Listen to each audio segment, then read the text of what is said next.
La gente suele decir que la felicidad o la desdicha de una mujer depende de su marido. Pero yo pienso diferente. La felicidad o la desdicha de una mujer reside en su capacidad para soltar aquello que no le pertenece. Me encontraba parada, vacilante, frente a la entrada de la prestigiosa clínica de maternidad Ruber Internacional en Madrid, apretando con fuerza en mi mano el informe de la ecografía, ya algo arrugado por el sudor. Sin embargo, una extraña calidez ascendía por mi interior, extendiéndose por todo mi cuerpo. El doctor acababa de señalar una borrosa pantalla en blanco y negro para decirme con voz jubilosa: «Enhorabuena, señora de la Torre, es un embarazo gemelar». Los dos corazones fetales laten con mucha fuerza. Dos pequeñas almas estaban creciendo dentro de mí. El resultado de 3 años de espera angustiosa, y también el resultado de aquella fatídica noche de embriaguez. Acaricié suavemente mi vientre, sonriendo mientras susurraba: «Tesoros de mamá, por fin habéis llegado». Tomé un taxi de vuelta al chalet en La Moraleja, el lugar que durante los últimos 3 años había llamado hogar pero donde nunca había sentido calidez. Empezaba a lloviznar. Las gotas de lluvia golpeaban el cristal del coche, frías y punzantes, como el presagio de una tormenta inminente. Al bajar del coche, la sonrisa se desvaneció de mis labios, reemplazada por un estupor que me paralizó. Mi vieja maleta gris, lo único que traje conmigo al entrar en aquella opulenta familia, yacía abandonada en medio del patio de baldosas empapadas por la lluvia. Mi ropa y mis libros estaban esparcidos por todas partes. Algunos de mis vestidos blancos, manchados de barro, ofrecían una imagen patética.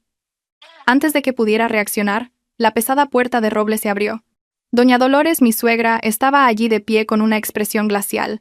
Sus ojos afilados me miraban como si yo fuera un desecho del que había que deshacerse. Sin mediar palabra, me arrojó a la cara un fajo de papeles. Las hojas blancas volaron erráticamente antes de caer en un charco a mis pies. Me agaché para recogerlas. La frase en negrita que me golpeó los ojos me hizo soltar una risa amarga. Diagnóstico: síndrome de ovario poliquístico, reserva ovárica baja. Posibilidad de concepción nula.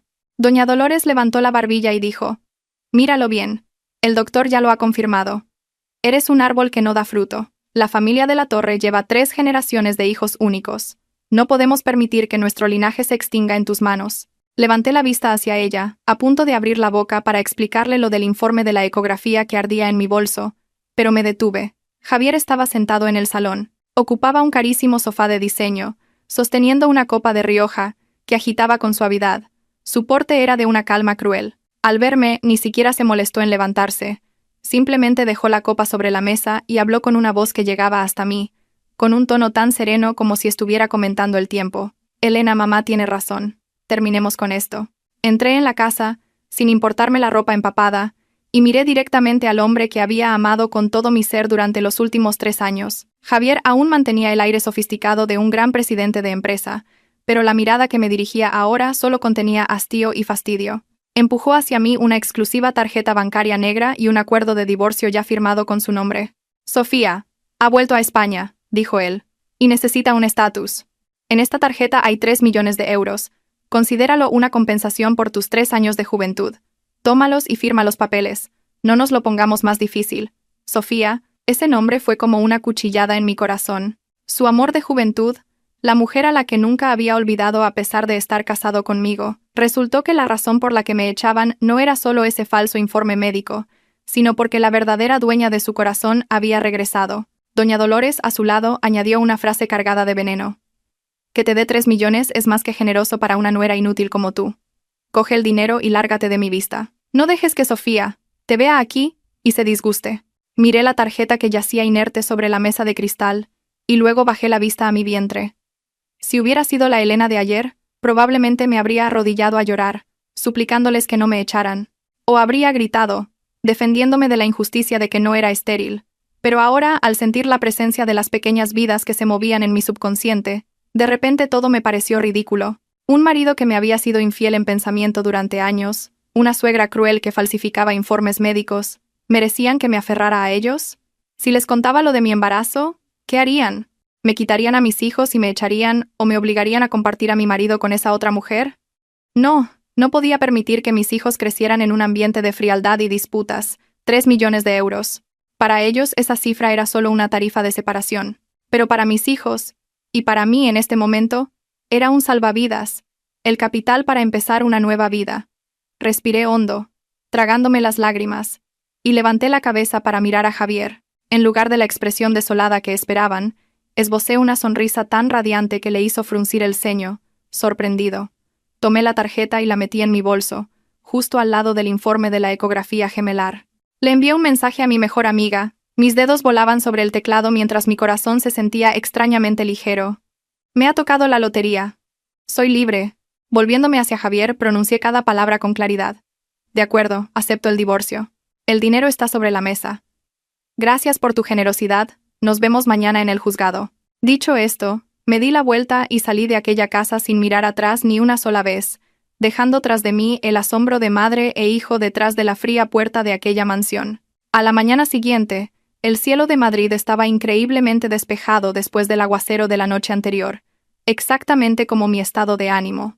Me paré frente al gran espejo del baño del hotel, observando a la mujer que me devolvía la mirada. Ya no era la esposa desaliñada con ropa de casa vieja, ni la cara de resignación sumisa que ponía cada vez que mi suegra me regañaba. Elegí un vestido de seda color burdeos que se ajustaba sutilmente, realzando mi piel blanca y mi figura aún esbelta de los primeros meses de embarazo. Me puse un poco de labial rojo, perfilé mis cejas con decisión. Hoy era el día en que firmaba la sentencia de muerte de mi matrimonio, pero ¿por qué se sentía más como el día de mi renacimiento? Llegué al despacho del abogado 15 minutos antes. Me senté cómodamente en el sofá con las piernas cruzadas y disfruté de una taza de té caliente. Cuando Javier y doña Dolores entraron, noté claramente cómo sus pasos vacilaron. Javier me miró fijamente, sus ojos clavados en mi sonrisa radiante y mi apariencia extrañamente hermosa. Quizás en el guión que él mismo había escrito, a estas horas yo debería tener los ojos hinchados de tanto llorar, suplicándole que lo reconsiderara. Pero qué lástima. La Elena de hoy había muerto junto con la fe que una vez tuve en él. Doña Dolores, a su lado, me escudriñó de arriba a abajo y luego torció el gesto. Su voz sarcástica y agria resonó en la silenciosa oficina. Vaya, una pensaba que estarías destrozada, pero resulta que en cuanto has visto el dinero has mostrado tu verdadera cara. Realmente, qué mujer tan codiciosa y materialista. Menos mal que mi familia se ha deshecho de ti a tiempo, si no, a saber si no acabarías vendiendo la casa. Lanzó su bolso de marca sobre una silla y me miró con desdén. No me enfadé en absoluto, al contrario, sentí lástima por ella. Toda su vida había vivido entre cálculos y sospechas. ¿Cómo podría entender los sentimientos de una madre que hace todo lo posible por proteger a sus hijos? Dejé suavemente la taza de té y respondí con una sonrisa. Doña Dolores, me halaga usted. Todo es gracias a la fortuna que su familia me ha concedido. Estos 3 millones para ustedes serán calderilla, pero para mí son un tesoro para rehacer mi vida. ¿Cómo no voy a estar contenta? Javier frunció el ceño, aparentemente molesto por mi actitud indiferente. Se sentó frente a mí y empujó el acuerdo de divorcio, revisado por última vez, en mi dirección. Su voz era fría pero contenía un matiz de sondeo. ¿No tienes nada que decir? ¿No quieres preguntar por qué elegí a Sofía? ¿O no quieres intentar salvar esto? Los hombres son extraños. Cuando los amas a muerte, te tratan como a nada. Cuando los sueltas sin dudarlo, sienten su orgullo herido. Cogí el bolígrafo, haciéndolo girar entre mis largos dedos, y lo miré directamente a los ojos sin vacilar. ¿Preguntar para qué, Javier? El resultado no va a cambiar. Tú has encontrado a tu alma gemela, y yo he encontrado mi libertad, además de un buen capital inicial. A esto se le llama un acuerdo beneficioso para ambas partes, una colaboración exitosa. Enfatiqué las palabras colaboración exitosa como una bofetada en su cara, convirtiendo nuestro matrimonio de 3 años en una mera transacción comercial. Firmé mi nombre en la sección correspondiente a la esposa. Mi caligrafía era fluida y decidida, sin el menor temblor. El sonido del bolígrafo sobre el papel era extrañamente agradable.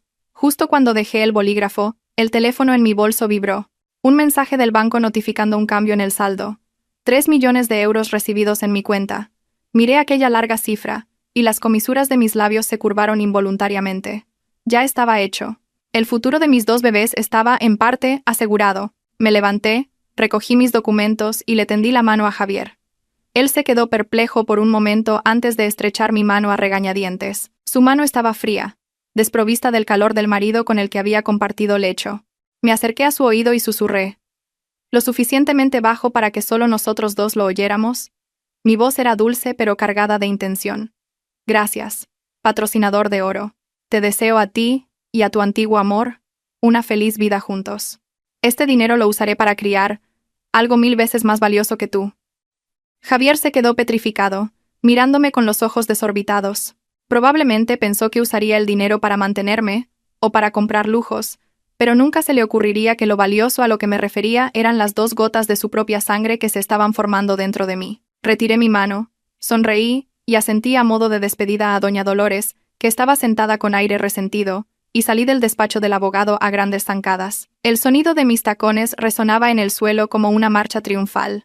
Al salir por la puerta, la brillante luz del sol me golpeó, obligándome a entrecerrar los ojos. Me llevé la mano al vientre y susurré a mis 2 hijos: «Vamos, pequeños, mamá y vosotros empezamos una nueva vida». A mi espalda, la puerta del despacho se cerró, separándome de un pasado sombrío. No sabía que, justo en el momento en que me fui, Javier seguía allí de pie, observando mi silueta alejarse, con una vaga sensación de pérdida en su interior que ni él mismo podía nombrar.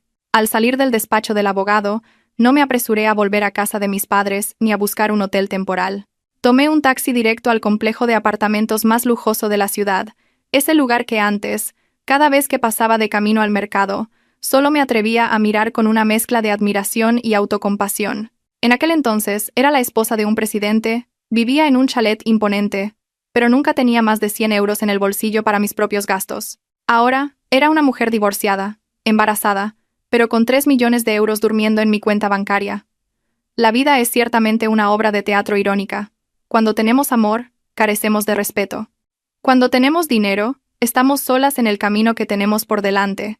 Decidí alquilar un espacioso ático con vistas al parque, con seguridad absoluta y servicio médico a domicilio 24/7. No escatimé en gastos, porque entendía que la seguridad de las 2 pequeñas almas en mi vientre era, en ese momento, incalculable.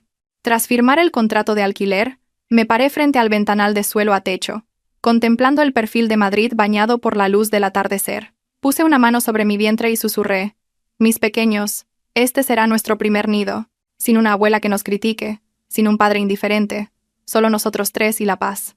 Esa tarde me lancé a una maratón de compras como nunca antes me había atrevido a soñar. Me deshice de toda la ropa gris y marrón que doña Dolores me obligaba a usar para parecer una nuera dócil. Elegí para mí vestidos de seda suaves, ropa de maternidad de diseño elegante, y lo más importante, los mejores artículos de bebé para mis 2 angelitos. Sosteniendo en mi mano un par de patucos diminutos, del tamaño de mis pulgares, las lágrimas brotaron de mis ojos. Resulta que la felicidad no es esperar a que un hombre vuelva a casa a cenar, sino construir tu propio futuro con tus propias manos. Mientras yo disfrutaba de esa lujosa libertad, al otro lado de la ciudad, la atmósfera en el despacho de Javier era asfixiante. Él estaba sentado en su sillón presidencial, haciendo girar una pluma estilográfica cara, pero su mirada estaba perdida en el vacío. Sofía había llegado temprano, trayendo consigo un tupper decorado con esmero. Lo colocó coquetamente sobre el escritorio y dijo con voz melosa: «Cariño, lo he hecho yo misma. Come un poco mientras está caliente». Javier miró el tupper y recordó involuntariamente los almuerzos sencillos pero calientes que yo solía enviar a escondidas con el guardia de seguridad para que no le doliera el estómago. En aquel entonces, él solía fruncir el ceño, quejándose de la molestia, diciéndome que no hiciera esas cosas innecesarias. Ahora, frente al cuidado de la mujer que tanto había anhelado, no entendía por qué todo le parecía insípido y vacío. Forzó una sonrisa, abrió el tupper y comió unos bocados por compromiso, pero su mente se desvió hacia la imagen de mi sonrisa radiante y deslumbrante de esa mañana. Mi frase, «Gracias, patrocinador de oro», resonaba en su cabeza como una maldición.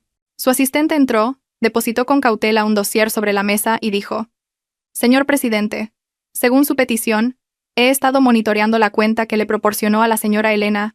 Esta tarde ha realizado un gasto considerable». Javier sonrió con desdén, su voz llena de desprecio. Lo sabía. Las mujeres acostumbradas al lujo, en cuanto tienen dinero, corren a comprar bolsos y zapatos de marca.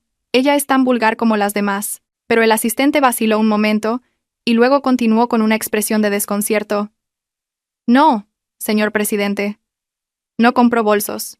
Alquiló un apartamento de lujo pagando un año por adelantado y compró una gran cantidad de mobiliario infantil y suplementos vitamínicos importados muy caros para...».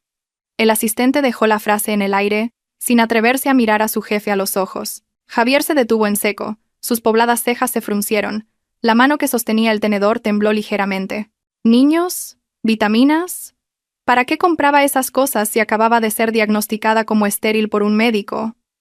¿O acaso estaba usando su dinero para cuidar del hijo de otro hombre? Unos celos irracionales y la sospecha estallaron en el corazón de Javier como fuego avivado por el viento.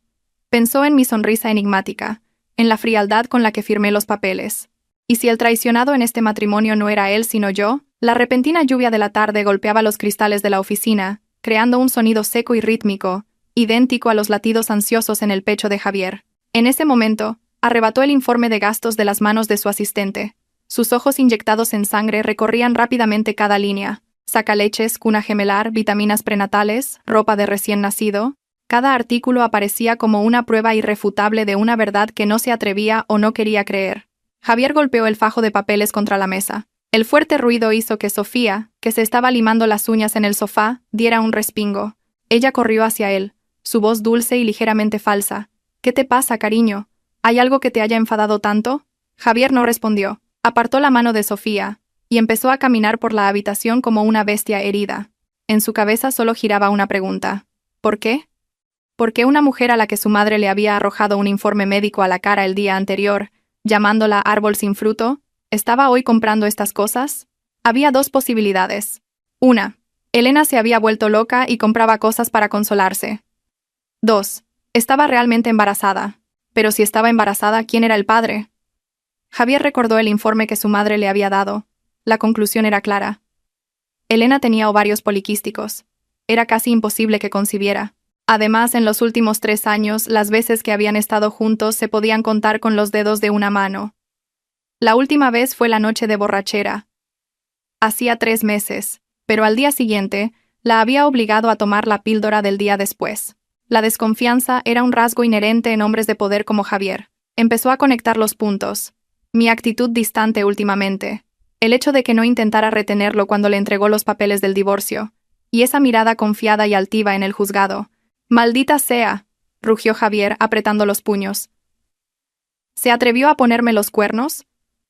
¿Se atrevió a usar los 3 millones que tanto me costó ganar para criar al hijo de otro? El ego de un hombre de éxito resultó gravemente herido. Él podía dejar a su esposa, pero no podía aceptar que su exesposa viviera mejor que él, y mucho menos aceptar que lo hubieran engañado todo este tiempo. Javier se volvió hacia su asistente. Su voz siseó entre dientes, amenazante. «Investiga inmediatamente dónde está Elena y con quién vive. Revuelve su pasado de los últimos 3 meses. Quiero saber quién es ese hombre. Y encuentra la manera de confirmar si realmente está embarazada». El asistente asintió apresuradamente y se retiró, con el sudor perlando su frente. Mientras tanto, en el ático recién alquilado, yo me relajaba en una tumbona en el balcón, con una mascarilla facial y escuchando música clásica. Conocía el carácter de Javier mejor que nadie, desconfiado y controlador. El uso de su tarjeta para mis compras seguramente le enviaría notificaciones a su teléfono. No intenté ocultarlo, pero tampoco fui tan tonta como para revelarlo todo.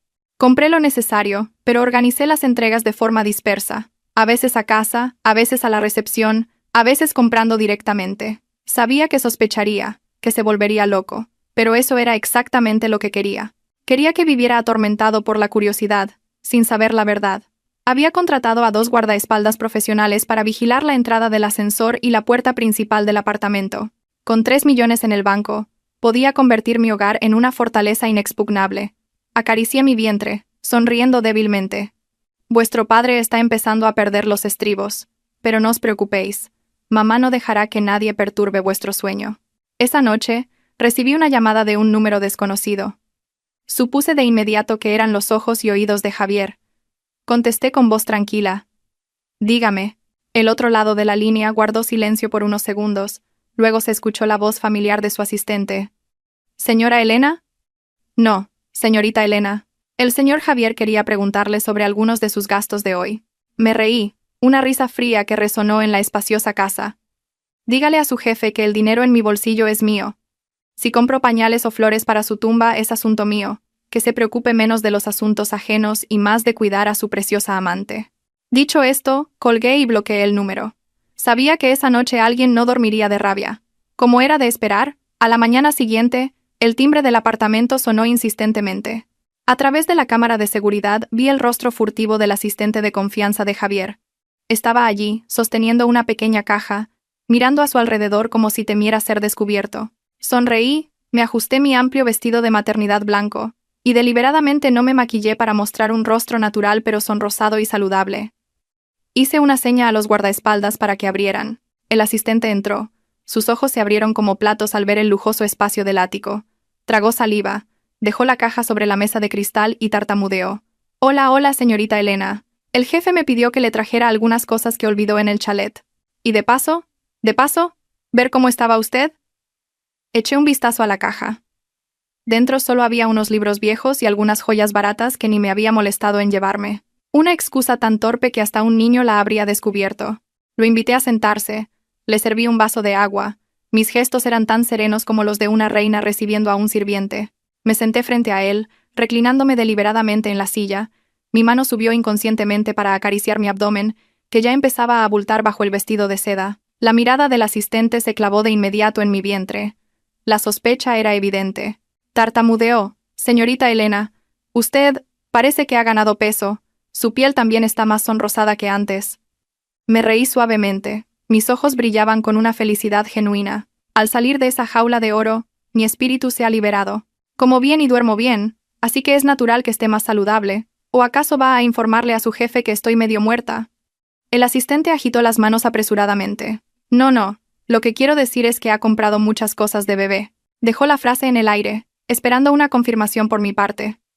Lo miré directamente a los ojos. La sonrisa en mis labios se volvió fría y afilada. Sabía que tenía una grabadora encendida en el bolsillo de su chaqueta. Este era el momento de lanzar el golpe psicológico que volvería loco a Javier. Dije lentamente, pronunciando cada palabra con claridad. ¿Tienes curiosidad? ¿O es tu jefe quien tiene curiosidad? Bueno, en honor a los viejos tiempos, te lo diré. Sí, estoy embarazada, de gemelos. El asistente se quedó boquiabierto, sin poder decir una palabra. Antes de que pudiera preguntar más, añadí la estocada final. Mis palabras eran suaves como el algodón, pero su impacto era como el de 1000 espadas. Vuelve y dile a tu jefe que se quede tranquilo y disfrute de su nueva conquista. No importa de quién sean los hijos. Lo importante es que, definitivamente, no llevarán el apellido de la Torre. No soy tan tonta como para dar a luz hijos para esa familia desagradecida. Esa frase fue una bofetada directa al orgullo de toda mi antigua familia política. Estaba admitiendo mi embarazo, pero negando la paternidad de Javier, sembrando en sus mentes la idea de que había tenido a alguien más desde hacía mucho tiempo. El asistente palideció y se disculpó apresuradamente para marcharse. Su andar era tan precipitado como el de un ladrón sorprendido en pleno acto. Media hora más tarde, en el despacho del presidente del Grupo de la Torre, el sonido de un jarrón antiguo rompiéndose en 1000 pedazos silenció toda la planta. Javier había lanzado contra la pared el teléfono con el que acababa de escuchar la grabación. Su rostro estaba congestionado de ira. Rugió como una bestia herida. Maldita sea, ¿cómo se atreve a decir eso? Si no llevan el apellido de la Torre, ¿qué apellido de qué desgraciado llevarán? Javier rebuscó frenéticamente en su memoria. Durante 3 años, yo había estado encerrada en casa, solo saliendo para hacer la compra y cocinar. ¿Qué oportunidad había tenido de conocer a alguien? Pero el embarazo estaba ahí, y además eran gemelos. No podía haber caído del cielo. Los celos ciegos nublaron su razón, haciéndole olvidar que él también había compartido una noche de pasión con su esposa. Solo sentía su orgullo pisoteado de la manera más humillante. La esposa que había despreciado y abandonado resultó haberle puesto los cuernos de una manera espectacular. Javier golpeó la mesa y ordenó al asistente, que temblaba en un rincón, que investigara. Encuentra a ese hombre a cualquier precio. Quiero ver quién ha sido tan audaz como para tocar a la mujer que una vez fue la esposa de Javier de la Torre. Y... prepara el coche. Quiero ir a verla ahora mismo. En su furia, Javier no se dio cuenta de que no estaba actuando como un exmarido que ya no sentía nada, sino como un hombre consumido por unos celos posesivos. Mientras Javier ardía de celos y rabia, en el chalet de La Moraleja, Sofía, la mujer que tanto había anhelado, se había instalado oficialmente. Llegó con decenas de maletas de ropa y cosméticos, transformando rápidamente mi antiguo dormitorio en su propio territorio. Los retratos de nuestra boda fueron arrojados al trastero y reemplazados por llamativos cuadros abstractos que ella llamaba arte. Sofía era muy hábil para ganarse el favor de doña Dolores. Le regalaba presentes caros, pasaba horas susurrándole confidencias y elogiando lo joven, hermosa y elegante que era. Doña Dolores, encantada, presumía por todas partes de su futura nuera, tan capaz y filial, a diferencia de la campesina mantenida que era yo. Pero esa fachada perfecta duró poco. Esa noche, Javier regresó a casa con aspecto ausente y agotado tras su arrebato de ira en la oficina. Aflojó su corbata y se dejó caer en el sofá. Sus ojos oscuros y pesados, Sofía, corrió a recibirlo, vestida con un camisón de seda transparente y provocador. Se acurrucó en el regazo de Javier y le susurró. «Ya has vuelto, cariño. Te he estado esperando para cenar. Hoy he preparado el solomillo al Pedro Ximénez que tanto te gusta». Javier miró la mesa. La carne estaba quemada y ennegrecida. La guarnición parecía deshecha.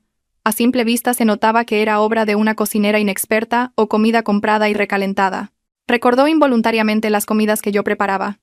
El solomillo, siempre en su punto. La salsa untuosa y equilibrada.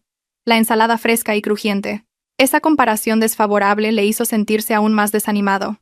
Apartó a Sofía y dijo con voz cansada: «Ya he comido. Come tú». Sofía se quedó helada.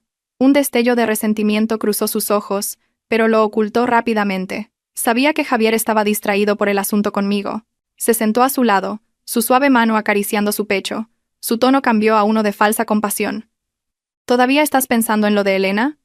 He oído a tu asistente decir que está embarazada, ¿es cierto?» Javier guardó silencio, pero sus manos se cerraron en puños. Al ver esto, Sofía se envalentonó. Le susurró al oído palabras venenosas. «Creo que no deberías estar triste. Que Elena se fuera tan rápido y se quedara embarazada de inmediato demuestra que lo tenía todo planeado desde hace tiempo. ¿Quién sabe? Quizás ese hombre ya estaba en su vida antes de que os divorciarais. Las mujeres de hoy en día son terribles, parecen inofensivas, pero nunca se sabe qué esconden». Cada palabra de Sofía era como echar leña al fuego. Javier se volvió para mirarla, con los ojos inyectados en sangre. «¿Tú también crees que me fue infiel?» Sofía fingió inocencia, parpadeando. «No me atrevería a asegurarlo, pero piénsalo. Llevabais 3 años casados sin hijos. El médico dijo que le costaría concebir, y justo al irse, se queda embarazada de gemelos y tiene dinero para alquilar un apartamento de lujo. Si no fuera porque un hombre rico la mantiene, ¿de dónde lo sacaría?» Javier se levantó de un salto. Los celos y la sospecha volvieron a estallar. Corrió a su despacho y llamó al detective privado para presionarlo. Quería la verdad, quería desenmascararme, demostrar que yo era una traidora despreciable. Rebuscó en mi agenda, en los registros de llamadas, incluso en el seguimiento del coche durante los últimos 3 meses. Pero cuanto más investigaba, los resultados lo dejaban más desconcertado. El informe detallado del detective mostraba que durante los últimos 3 meses, yo había vivido como una sombra, por la mañana al mercado, al mediodía a cocinar, por la tarde a limpiar, por la noche a esperar a mi marido. No me había reunido con ningún hombre desconocido, no había llamadas sospechosas, ni ninguna transferencia de dinero a mi cuenta aparte de los 3 millones que él me había dado. Javier sostenía el dossier. Un sudor frío le perlaba la frente. Si no le había sido infiel, si no había otro hombre, ¿de dónde había salido el embarazo? Se desplomó en la silla. Un escalofrío recorrió su espalda. Una idea loca, una posibilidad que nunca se había atrevido a considerar, comenzó a formarse en su cabeza. Revisó el calendario. Su dedo tembloroso se detuvo en el 15 de marzo. Exactamente 3 meses antes. Era el día del aniversario de la empresa y también la noche en que volvió a casa borracho. La tranquilidad de mi nuevo apartamento contrastaba por completo con la tormenta que se desataba en el corazón de Javier. Más tarde supe que, justo después de escuchar la grabación y leer el informe del detective, Javier perdió la calma e hizo algo insensato. Buscó en su agenda el número del médico privado de la familia, el que me había atendido durante los últimos 3 años, y que también había firmado el informe que concluía que yo tenía ovarios poliquísticos. Javier quería una respuesta definitiva, no de mi lengua afilada, sino de un profesional. En su frío despacho con aire acondicionado, Javier gruñó por teléfono. Cada palabra era como un cuchillo en el cuello del oyente. «Doctor Ramírez, dígame la verdad. ¿Cuál es el verdadero historial médico de Elena? ¿Cómo es posible que esté embarazada de gemelos?» El otro lado de la línea guardó silencio por un largo momento. Solo se oía una respiración entrecortada y temerosa. El doctor Ramírez era un viejo conocido de doña Dolores, pero ante la amenaza de Javier, que poseía acciones del hospital, no se atrevió a ocultar más la verdad. Confesó temblando: «Señor de la Torre, la verdad es que la señora Elena está perfectamente sana. El informe de esterilidad, su madre me obligó a falsificarlo para tener una excusa para echarla. Y en cuanto al embarazo...» Vaciló un momento y luego continuó, su voz apenas un susurro. «En la última revisión, antes de que se fuera, ya detecté signos de embarazo. Calculando según su ciclo menstrual y el tamaño del saco gestacional en la ecografía, la fecha de concepción coincide perfectamente con la noche del 15 de marzo. El teléfono se deslizó de la mano de Javier y cayó con un golpe seco sobre la pulida mesa de caoba. 15 de marzo. Recordaba esa noche perfectamente. La fiesta de aniversario de la empresa, bebió hasta perder el conocimiento, y el chofer lo llevó a casa. En su estado de embriaguez, me confundió con Sofía, me abrazó, apasionado y deseoso. A la mañana siguiente, al despertar y verme a su lado, me lanzó enfadado una caja de la píldora del día después, y me prohibió volver a mencionar el asunto. Resulta que no me había tomado esa píldora, o el destino había dispuesto que no surtiera efecto.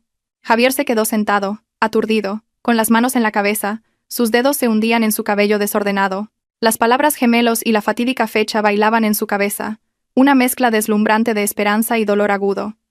No me había sido infiel. No me había traicionado. Esos niños eran sus hijos. La sangre de la familia de la Torre que tanto anhelaban. De repente Javier sintió un nudo en el pecho. Un sentimiento de remordimiento mezclado con una posesividad salvaje se apoderó de él. Recordó mi mirada fría. Mi frase de que no llevarían el apellido de la Torre. Resulta que yo lo sabía todo. Había soportado en silencio la humillación, cogido el dinero, y me había llevado a sus hijos. No puede ser. Javier se levantó de un salto, derribando la imponente silla presidencial. Murmuró como un loco. Son mis hijos. No tiene derecho a llevárselos. La importante reunión de accionistas estaba en marcha, pero la silla del presidente estaba vacía. Javier salió de la empresa como un torbellino, dejando atrás las miradas atónitas de docenas de subordinados. Saltó a su coche, pisó el acelerador a fondo, el lujoso vehículo rugió y se lanzó a las concurridas calles. En su mente ya no había beneficios, ni proyectos, ni la imagen de Sofía, solo mi imagen con mi vientre abultado y una sonrisa desafiante. Comenzó a llover a cántaros, las gotas golpeaban con fuerza el parabrisas, difuminando la vista como la mente caótica de Javier. Tenía miedo. Por primera vez en su vida, ese hombre arrogante sintió miedo. Miedo de que me llevara a los niños y desapareciera. Miedo de que les enseñara a llamar padre a otro hombre. Miedo de que la sangre de los de la Torre se perdiera. Egoístamente, pensó que yo era de su propiedad, y que los niños en mi vientre también eran posesiones que había perdido por descuido. En el ático, yo estaba sentada tranquilamente leyendo un libro sobre educación prenatal, a mi lado un vaso de leche caliente. El timbre sonó, insistente y repetitivo, rompiendo la calma. Miré la pantalla de la cámara. Era Javier, empapado por la lluvia, sus ojos rojos inyectados en sangre. Golpeaba la puerta con fuerza, gritando mi nombre, sin rastro del porte altivo de un presidente. Mi guardaespaldas se acercó. Su voz era grave. «Señora, ¿quiere que nos encarguemos?» Miré al hombre enloquecido a través de la pantalla. Una mezcla de satisfacción y amargura se apoderó de mí. ¿Sufría? ¿Estaba preocupado? Comparado con los 3 años que yo pasé esperándolo, comparado con la humillación de ser expulsada por su madre, que era un poco de lluvia para él, dejé el vaso de leche, me levanté, me ajusté la ropa y le dije al guardaespaldas, «No hace falta, abriré yo».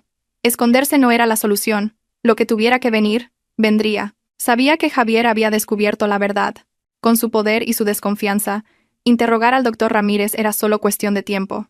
Pero no tenía miedo, porque ahora tenía en mis manos el arma más poderosa, la determinación de una madre. Salí a la puerta, respiré hondo para calmarme. La pesada puerta de madera se abrió lentamente. Javier estaba allí. El agua de la lluvia le chorreaba del pelo por su atractivo rostro, ahora desfigurado por la ira. Me vio y sus ojos parecieron querer devorarme. Nada más entrar, se abalanzó sobre mí, acorralándome contra la fría pared del pasillo. Apoyó las manos con fuerza en la pared, encerrándome en un abrazo firme pero amenazador. Su aliento caliente, mezclado con el olor a tabaco y lluvia, me golpeó la cara. Gruñó. Cada palabra siseaba entre sus dientes. «Elena. ¿Hasta cuándo pensabas ocultármelo? ¿A dónde pensabas llevarte a mis hijos? ¿Me tomas por tonto?» Me mantuve quieta, con la espalda contra la pared, la cabeza alta, mirando directamente a sus ojos llameantes. Si hubiera sido la antigua yo, habría temblado y me habría acurrucado en sus brazos pidiendo perdón, pero ahora su cercanía solo me provocaba asco. Usé toda mi fuerza para empujar su pecho. Mi voz era fría y afilada. «Quítame tus sucias manos de encima. Estamos divorciados, ¿lo has olvidado? Legalmente, tú y yo somos extraños». Javier retrocedió unos pasos, pero señaló mi vientre y gritó, «¿Y qué si estamos divorciados? El niño en tu vientre es mi hijo». El doctor Ramírez lo ha confesado todo. Las fechas coinciden. No intentes negarlo. Se acercó. Su tono cambió de la ira a la posesividad. Vuelve a casa conmigo. Los hijos de Javier de la Torre no pueden vivir escondidos por ahí. Mi madre está deseando tener nietos, no seas tan egoísta. Me reí. Una risa amarga que resonó en el espacioso apartamento. ¿Egoísta? ¿Me llamas egoísta? Di un paso adelante, forzándolo a retroceder. Cuando tu madre me tiró a la cara ese informe médico falso, ¿dónde estabas? Cuando me diste 3 millones para comprar mis 3 años de juventud, ¿pensaste en mí? Cuando acogiste a tu exnovia en casa, ¿pensaste en cuánto me dolería? Lo miré con el mayor desprecio posible. Tienes razón. Este niño es el resultado de aquella noche. Pero no olvides que fuiste tú quien me obligó a tomar la píldora del día después. Fuiste tú quien lo rechazó antes incluso de que existiera. ¿Con qué derecho vienes ahora a reclamarlo como tuyo? Javier se quedó sin palabras. Su rostro pasó del rojo al pálido. Mis palabras eran como agujas que le atravesaban, dejándolo sin defensa, pero la arrogancia de un hombre superior no le permitía bajar la cabeza. Gruñó. No me importa el pasado. Ahora mismo lleva mi sangre. Tengo derecho a criarlo. Los 3 millones son el pago por la custodia. Si quieres más, te lo daré. Otra vez el dinero. A sus ojos, todo se podía comprar con dinero, incluso el amor de una madre. Sentí un dolor agudo en el pecho por la ira. Señalé la puerta y grité. Lárgate. Esta es mi casa. No recibo a gente como tú. Si no te vas, llamaré a seguridad para que te saquen a rastras. No quieras que el gran presidente de la Torre no tenga dónde esconder la cara. Javier me miró fijamente. Probablemente nunca me había visto tan decidida y feroz. Intentó agarrarme del brazo de nuevo, pero retrocedí y choqué accidentalmente con una estantería decorativa cerca de la puerta. El golpe hizo que el bolso que había dejado allí cayera al suelo. Su contenido se desparramó. Un pintalabios, la cartera, las llaves del coche y una hoja de papel blanco cuidadosamente guardada en una carpeta médica. El papel se deslizó por el suelo de baldosas pulidas y se detuvo justo a los pies de Javier. Era la ecografía 4D que me había hecho el día anterior. La imagen de 2 fetos acurrucados juntos se veía claramente en blanco y negro. Javier se agachó y recogió el papel con manos temblorosas. Miró fijamente la imagen. Sus ojos se abrieron de par en par, incrédulo. Gemelos. 2. Su voz se quebró. Ya no había rastro de la agresividad de antes, sino una extraña y abrumadora emoción. Por primera vez, ese hombre veía la forma de sus hijos, esas pequeñas vidas que crecían día a día y que él casi había desechado. El dedo de Javier acarició suavemente la imagen de las 2 cabecitas. Sus ojos se enrojecieron. Una intensa emoción paternal surgió en su interior, borrando todas las dudas y cálculos. Levantó la vista hacia mí. Su mirada era suplicante, débil, patética. Elena, ¿son niños? ¿O niñas? ¿Están sanos? Al verlo así, mi corazón se ablandó por un instante, pero la razón me devolvió inmediatamente a la cruda realidad. No podía ceder. Si me mostraba débil ahora, mis hijos y yo caeríamos de nuevo en la misma tragedia. Me abalancé y le arrebaté la ecografía de las manos, metiéndola apresuradamente en mi bolso como si temiera que me la robaran. «No necesitas saberlo», dije con frialdad. Mi voz era firme. «Niño o niña, sanos o enfermos, no tiene nada que ver contigo. Firmaste el divorcio, saldaste tus deudas. Enhorabuena, 2 de un tiro, pero lástima que solo llevarán mi apellido. No tienes derecho a ser su padre, ni mereces que te llamen papá». Javier se quedó como petrificado, su mano todavía en la misma postura, vacía y desolada. Mis palabras fueron como un jarro de agua fría, apagando la pequeña esperanza que acababa de nacer. Tartamudeó. «Yo, me equivoqué. Lo compensaré. Te traeré de vuelta a casa. Empezaremos de nuevo. Mi madre se alegrará mucho al saberlo». ¿Alegrarse? Lo interrumpí, riendo con sarcasmo. ¿Alegrarse por tener un heredero o por tener algo más de qué presumir? Ve y pregúntale a tu madre si se atreve a mirarme a la cara después de lo que ha hecho. Javier, el agua derramada no se puede recoger. Coge tu dinero, tu honor, y vete. No me obligues a llamar a la policía y denunciarte por allanamiento de morada. Javier me miró. Sus ojos reflejaban una lucha entre el remordimiento y la impotencia. Sabía que yo era capaz de cumplir mi palabra. Retrocedió un paso, y luego otro, con aspecto ausente, como si hubiera perdido el alma. Antes de que la puerta se cerrara, se giró para mirarme una última vez, su mirada fija en mi vientre con anhelo. «No me rendiré. Son mis hijos. Lucharé por ellos». La puerta se cerró de golpe en la cara de Javier, separando dos mundos. Me apoyé en la puerta, deslizándome hasta el suelo. Abracé la ecografía y rompí a llorar. Había ganado esta batalla, pero ¿por qué mi corazón dolía como si alguien lo estuviera estrujando? Pensé que después de cerrarle la puerta en la cara a Javier, después de pronunciar esas palabras afiladas como cuchillos, se retiraría por orgullo herido, pero me equivoqué. La arrogancia de un hombre acostumbrado a tener el control no le permitía aceptar la derrota. Javier no se rindió. Comenzó una campaña de acoso tan persistente y retorcida que me sentí asfixiada en mi propia casa. Esa noche, di vueltas en la cama sin poder dormir. Cada vez que cerraba los ojos, la imagen de la mirada inyectada en sangre de Javier aparecía. Corrí las cortinas y miré a la calle. Su lujoso coche negro seguía aparcado allí. Las luces estaban apagadas, pero sabía que él estaba dentro. El coche parecía una fiera al acecho, esperando pacientemente ante la guarida de su presa, emanando una presión invisible que me hizo estremecer. A la mañana siguiente, al abrir la ventana para tomar un poco de aire fresco, mis ojos se encontraron con el mismo coche. Javier bajó. Su traje de ayer estaba arrugado. Una barba incipiente le sombreaba la mandíbula. Parecía agotado. Al verme mirar, levantó la vista. Nuestras miradas se encontraron en el silencio.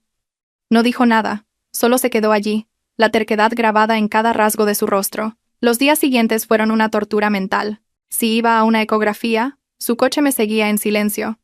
Si bajaba al supermercado del edificio, sus guardaespaldas bloqueaban los pasillos, sin hacer nada, solo observándome como si fuera una prisionera. La libertad que apenas había comenzado a saborear se veía ahora ahogada por el control irracional de mi exmarido. Al quinto día, no pude soportarlo más. Me puse una chaqueta fina, bajé al vestíbulo y me dirigí directamente al coche mal aparcado en la zona de visitas. Golpeé con fuerza el cristal. Javier bajó la ventanilla. El aire acondicionado y el fuerte olor a tabaco me hicieron arrugar la nariz. Me miró. Su voz ronca por la falta de sueño. ¿Por fin has decidido bajar a verme? Vuelve a casa, Elena. Mamá te está esperando. Miré al hombre que una vez fue mi mundo entero. Ahora me parecía tan extraño y detestable. Contuve mi ira y pronuncié cada palabra con claridad. Javier, ¿te das cuenta de lo que estás haciendo? Estamos divorciados. Estás acosando mi vida privada. Eres el presidente de una gran corporación. ¿Por qué te comportas como un pervertido que acecha a las mujeres? Javier abrió la puerta y salió del coche. Extendió la mano para agarrarme del hombro, pero retrocedí. Retiró la mano, la cerró en un puño y gruñó. No te estoy acosando. Estoy protegiendo a mis hijos. Llevas la sangre de los de la torre por ahí. ¿Crees que puedo quedarme tranquilamente en el chalet disfrutando? Deja de ser tan terca. En casa tienes médicos y personal de servicio para cuidarte. ¿No es eso mejor que este frío apartamento? Me reí con amargura. El viento me despeinó el cabello. Lo miré a los ojos y respondí. ¿Mejor? ¿Volver para que tu madre critique cada bocado que como? ¿Volver para veros a ti y a tu amante actuar? Dices que proteges a tus hijos, pero en realidad solo satisfaces tu instinto posesivo. No me quieres a mí, ni a estos niños que aún no han nacido. Solo temes que la gente cotillee que la exmujer de Javier de la Torre se llevó a sus hijos. Javier me miró fijamente. Quizás no esperaba que viera a través de su oscuro corazón, algo que él mismo intentaba ignorar. Se acercó más, su alta figura proyectando una sombra sobre mí. Piensa lo que quieras, pero te lo advierto. O vuelves conmigo por las buenas, o te llevaré por las malas. No desafíes mi paciencia. Me estremecí ante su amenaza. Sabía que no bromeaba. Tenía dinero, poder y, lo más importante, estaba desesperado por la noticia de que iba a tener 2 herederos. Me di la vuelta y me fui, dejando tras de mí una frase fría. Inténtalo si quieres. Ya no soy la ingenua Elena de antes. Si me presionas demasiado, haré que todo el mundo conozca la verdadera cara de tu familia. La amenaza de Javier no fue en vano. Al día siguiente, comenzó a actuar. Por la mañana, mientras desayunaba una crema de avena, escuché un fuerte ruido en el pasillo. Miré por la mirilla y vi a mis vecinos de los 2 apartamentos contiguos mudándose. Pregunté y me enteré de que un magnate anónimo había pagado el doble del precio de mercado para comprar todos los apartamentos de mi planta, exigiendo la entrega inmediata. Me quedé helada. La cuchara de plata temblaba en mi mano. No necesitaba adivinar quién era ese magnate. Javier estaba convirtiendo mi planta en una prisión dorada. Quería aislarme, que al abrir los ojos viera a su gente, que al cerrarlos sintiera su control. Ese acto de usar el dinero para oprimir a otros me enfureció y me asqueó. Pero no se detuvo ahí. Por la tarde, cuando fui al hospital privado para mi cita de control, vi un pequeño camión aparcado en la entrada. Unos operarios descargaban cajas y cajas de suplementos, nidos de golondrina, aleta de tiburón, ginseng, apilándolos en la recepción. La jefa de enfermeras me vio y corrió hacia mí, con una expresión de admiración y confusión. Dijo: «Señorita Elena, ¿esto lo ha enviado su marido?» «Su exmarido. También ha donado un equipo de ecografía de última generación al departamento de maternidad, con la única condición de que la cuidemos con un trato especial». Miré la montaña de regalos y sentí como si estuviera viendo una pila de cadenas. Javier estaba usando el dinero para comprar a todos a mi alrededor, desde mis vecinos hasta mis médicos, convirtiéndolos en sus ojos y oídos en herramientas para controlarme. Quería demostrarme que, sin importar a dónde fuera, el poder del dinero de los de la torre nos envolvería a mis hijos y a mí. Me acerqué a la jefa de enfermeras. Mi voz era gélida. «Por favor, devuélvaselo todo. O si no puede, dónelo a la caridad. No lo usaré, y no necesito ningún trato especial. Pago mis servicios médicos. Necesito privacidad, no esta ostentosa limosna». Dicho esto, me dirigí a la consulta, dejando atrás los murmullos. En la sala de espera, le envié un mensaje a Javier. «¿Crees que el dinero te da derecho a hacer lo que quieras? Puedes comprar casas y médicos, pero no puedes comprar mi respeto». Apenas enviado, Javier llamó. No contesté. Dejé que sonara hasta que se cortó. Sabía que intentaba acorralarme, hacerme sentir asfixiada e impotente para que volviera. Pero se equivocaba. Cuanto más me presionaba, más fuerte me volvía. Esa tarde, al volver a casa, el pasillo estaba inquietantemente silencioso. Los 2 apartamentos vecinos tenían las puertas cerradas y cerraduras nuevas. Me sentí como un pájaro enjaulado en una jaula de oro. Entré, cerré la puerta con llave y me dejé caer en el sofá, abrazando mi vientre. Las lágrimas de autocompasión brotaron. ¿Por qué era tan difícil vivir en paz y criar a mis hijos? ¿Por qué ese hombre no me dejaba en paz? En ese momento, sonó el timbre. Me sobresalté y miré sigilosamente. No era Javier, ni su asistente, sino un repartidor con un deslumbrante ramo de rosas rojas. Junto a él, una tarjeta con la caligrafía familiar de Javier. «Vuelve a casa, Elena. No seas terca. Los niños y tú me necesitáis, y yo tengo dinero suficiente para daros la mejor vida del mundo». Arrugué la tarjeta en mi mano. ¿La mejor vida del mundo? Una vida sin amor, solo posesión y dinero para resolver problemas. Eso era el infierno, no el paraíso. Tiré el ramo a la basura.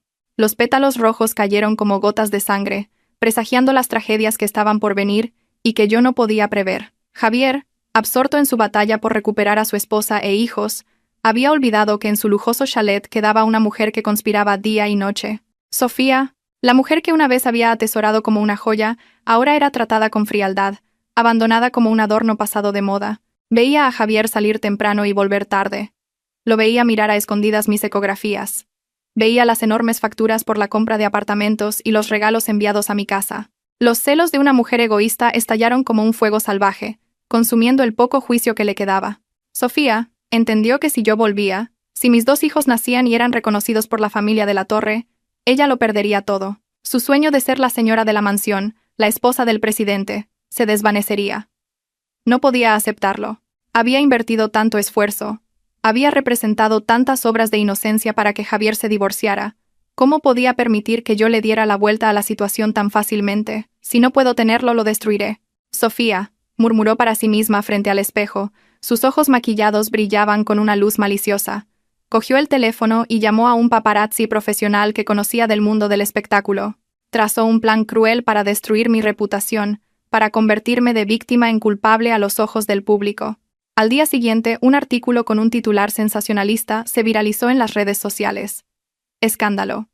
La exmujer del magnate JDT usa su embarazo gemelar para extorsionarlo. Lo abandona por otro, pero exige una pensión de 3 millones. Junto al artículo, fotos de alta calidad tomadas a escondidas que mostraban a Javier y a mí discutiendo frente a mi apartamento.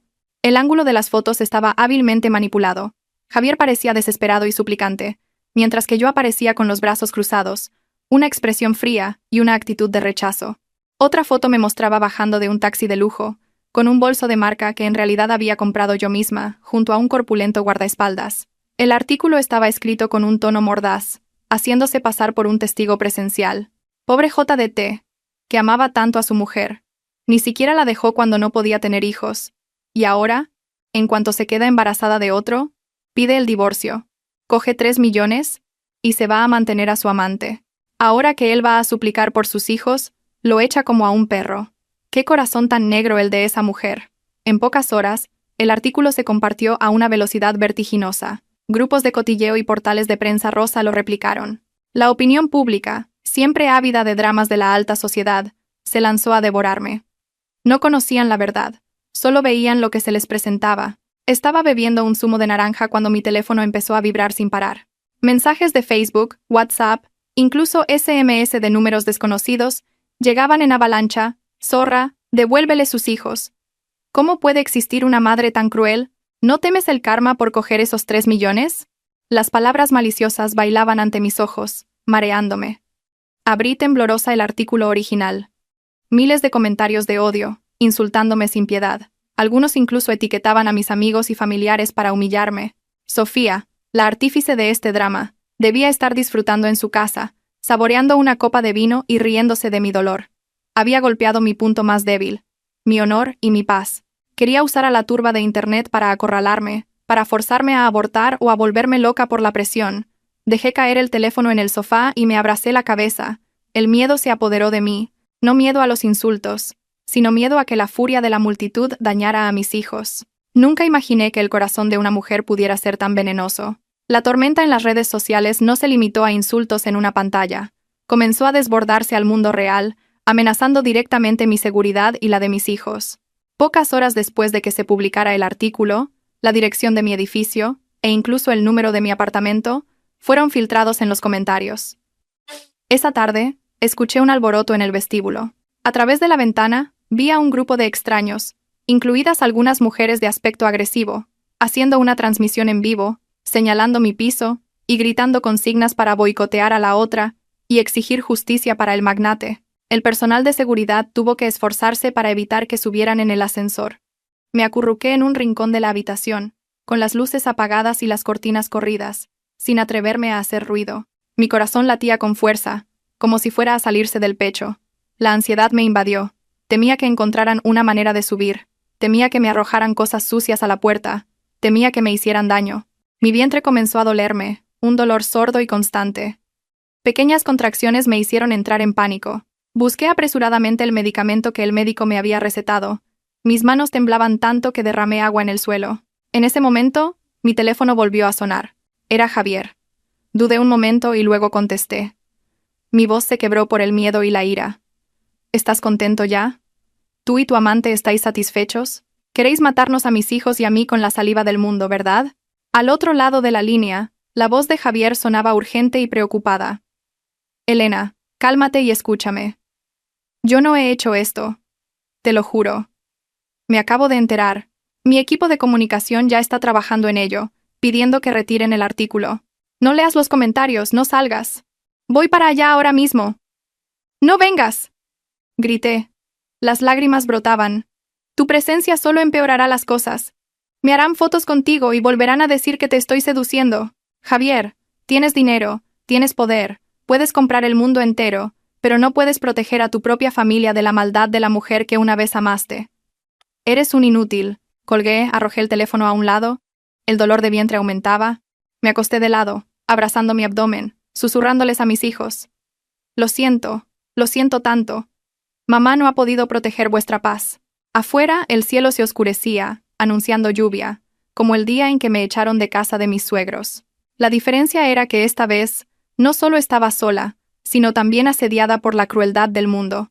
Javier dijo que estaba solucionándolo, pero sabía que una vez que la información se viraliza, aunque se elimine el original, miles de copias siguen existiendo. Esta mancha en mi honor me perseguiría, me atormentaría, y lo más amargo de todo era darme cuenta de que, por mucho que Javier intentara compensarlo, fue su debilidad y su ceguera pasadas las que, indirectamente, le dieron a Sofía el cuchillo para apuñalarme hoy.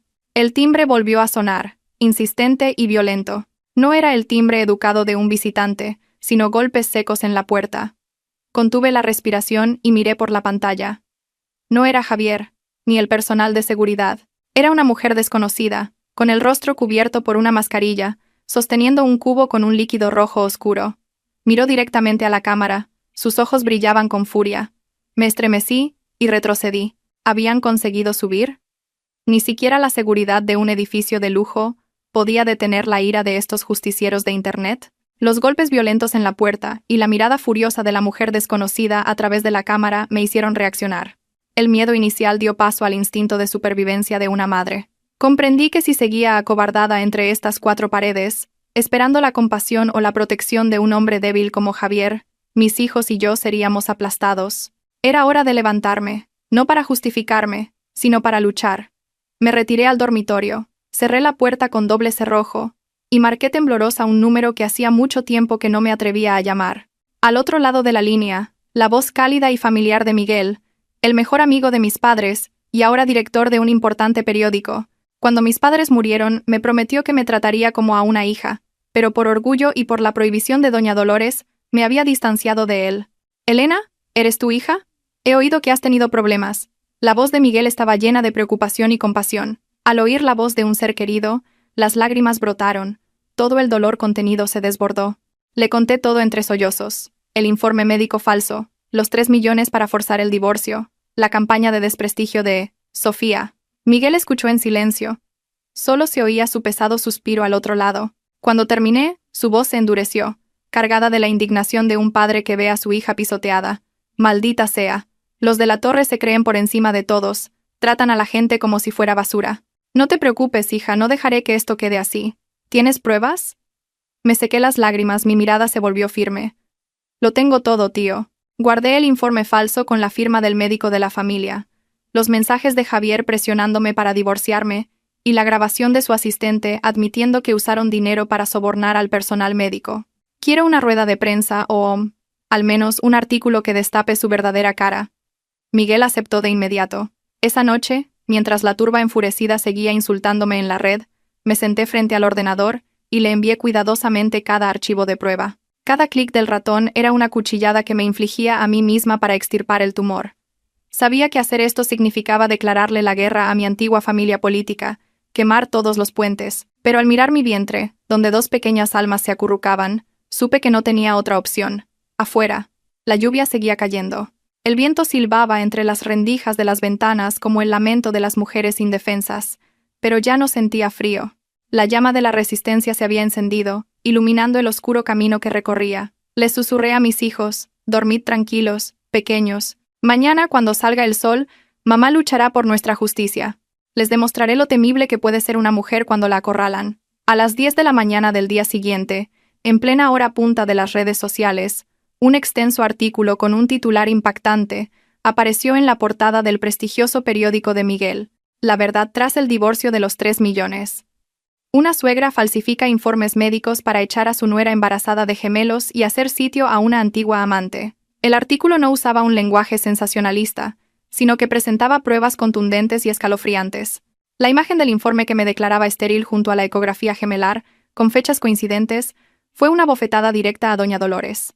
Le seguía la grabación de la llamada del asistente, que revelaba los cálculos y el desprecio de la opulenta familia. La opinión pública, veleta como siempre, giró 180 grados. Los que ayer me llamaban cazafortunas hoy se compadecían de la esposa abandonada. La ola de indignación esta vez fue aún mayor, pero dirigida hacia los de la Torre y Sofía.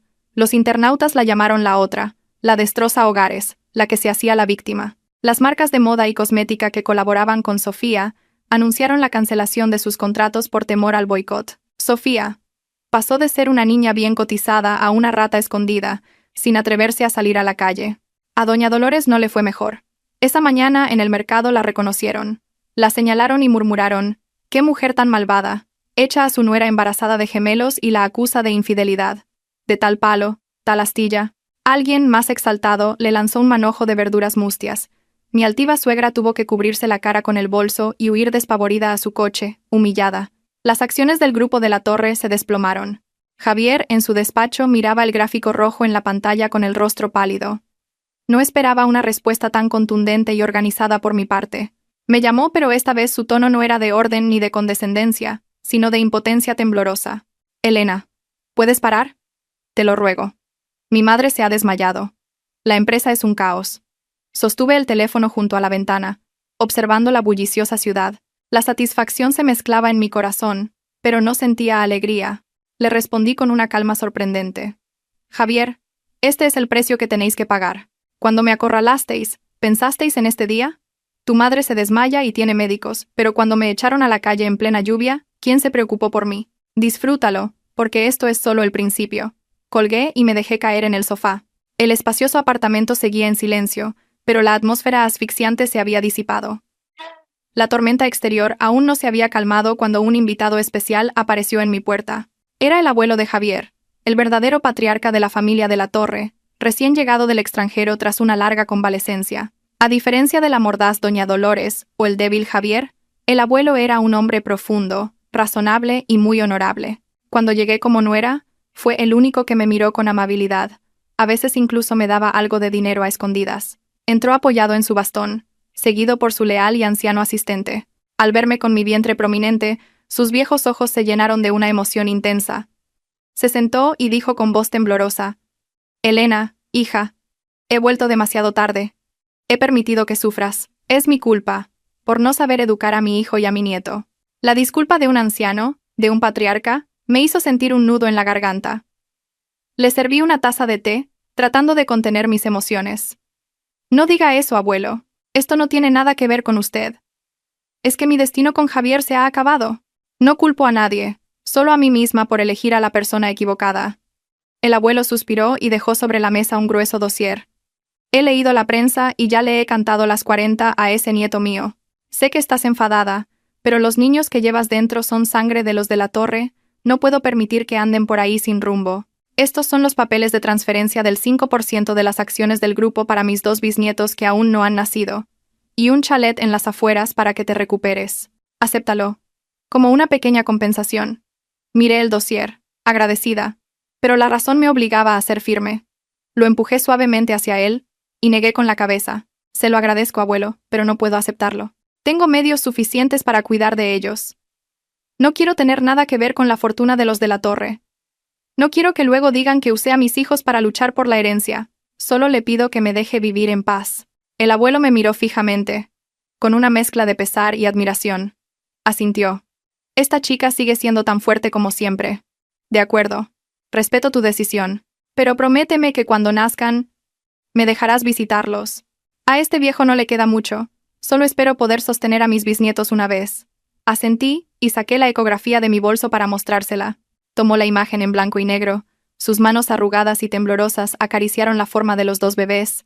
Las lágrimas rodaban por sus mejillas. En ese momento, la tensión entre nosotros pareció desvanecerse, dejando solo el sagrado vínculo familiar. Antes de irse, el abuelo se giró y me miró. Su voz se tornó grave y enigmática. «Tú recupérate tranquila. A partir de ahora, quien se atreva a tocaros a ti y a tus hijos, se las verá conmigo. Y en cuanto a esa zorra, ya me encargaré yo de ella». Sabía que se refería a Sofía. Su promesa era un escudo protector. Pero sin querer, también empujó a Sofía al abismo, haciendo que su odio se volviera aún más loco y cruel. Sofía estaba sentada en una habitación oscura del chalet, rodeada de botellas de vino vacías. De estar a punto de alcanzar la cima, ahora lo había perdido todo. Contratos cancelados, insultada en las redes, Javier la ignoraba, y el abuelo, recién llegado, le había prohibido la entrada a la casa familiar. Todo por mi culpa, por el embarazo. En su embriaguez y desesperación, una idea oscura brotó en su mente. Recordó a una antigua compañera de clase, ahora jefa de enfermeras en la clínica privada donde yo solía hacerme los controles, un lugar en el que confiaba por su buen servicio y discreción. Pero esa confianza se convirtió en una vulnerabilidad fatal. Sofía cogió el teléfono. Su voz ronca prometió una enorme suma de dinero para sobornar a su amiga y llevar a cabo un acto despiadado. Al día siguiente, fui a la clínica para mi cita programada. Todo transcurrió con normalidad. El médico me examinó, me hizo una ecografía y me recetó suplementos de hierro y calcio. Recogí las medicinas de la farmacia sin sospechar nada. No sabía que, en un descuido del personal, el contenido de mi frasco de vitaminas prenatales había sido cambiado. Las pastillas rosadas habían sido reemplazadas por un medicamento que provocaba fuertes contracciones uterinas, usado normalmente para expulsar los loquios tras el parto o para inducir el mismo. Al llegar a casa, me serví un vaso de agua y me tomé la pastilla. La píldora se deslizó por mi garganta, llevándose consigo el cruel destino de mis hijos y el mío. Seguí doblando ropita de bebé, tarareando felizmente, imaginando el día en que mis 2 angelitos nacerían. No tenía ni idea de que la muerte llamaba a mi puerta. Sofía, escondida en un rincón del vestíbulo del edificio, miraba la ventana de mi apartamento. Una sonrisa salvaje se dibujaba en sus labios. Murmuró: «Elena, eres muy lista. Pero veamos qué te queda para luchar contra mí sin esos dos bastardos. Has ganado el corazón de la gente. Pero yo ganaré con mis trampas. En este juego, gana el más cruel». Unas 2 horas más tarde, mientras me preparaba para dormir, un dolor agudo y repentino me atravesó el bajo vientre. Al principio fue sordo, pero rápidamente se volvió intenso, retorciéndome en espasmos. Un sudor frío me empapó la frente. Me abracé el vientre, intentando respirar profundamente. Pero el dolor no cedía, sino que se hacía más frecuente. Un líquido caliente corrió entre mis piernas, haciéndome entrar en pánico. Miré hacia abajo. Mi camisón blanco estaba manchado de rojo. ¡Sangre! ¡Mucha sangre! ¡Mis hijos!, grité desesperada, intentando alcanzar el teléfono que había caído al suelo. La pantalla se veía borrosa a través de mis lágrimas. Marqué rápidamente el último número, sin saber quién era, solo buscando ayuda con mi último aliento. Ayuda, mis hijos. Al otro lado de la línea, la voz alarmada de Javier, pero mis oídos ya zumbaban. La oscuridad comenzó a engullirlo todo. Solo quedaba el dolor desgarrador que torturaba mi cuerpo. Me acurruqué en el frío suelo, todavía agarrando el teléfono como si fuera mi último salvavidas en medio de un mar tormentoso. La sangre seguía fluyendo, empapando la suave alfombra de lana, el rojo oscuro extendiéndose como flores malditas en la noche. En ese frágil momento entre la vida y la muerte, no pensé en el dinero, ni en el odio, ni en las crueles palabras del mundo.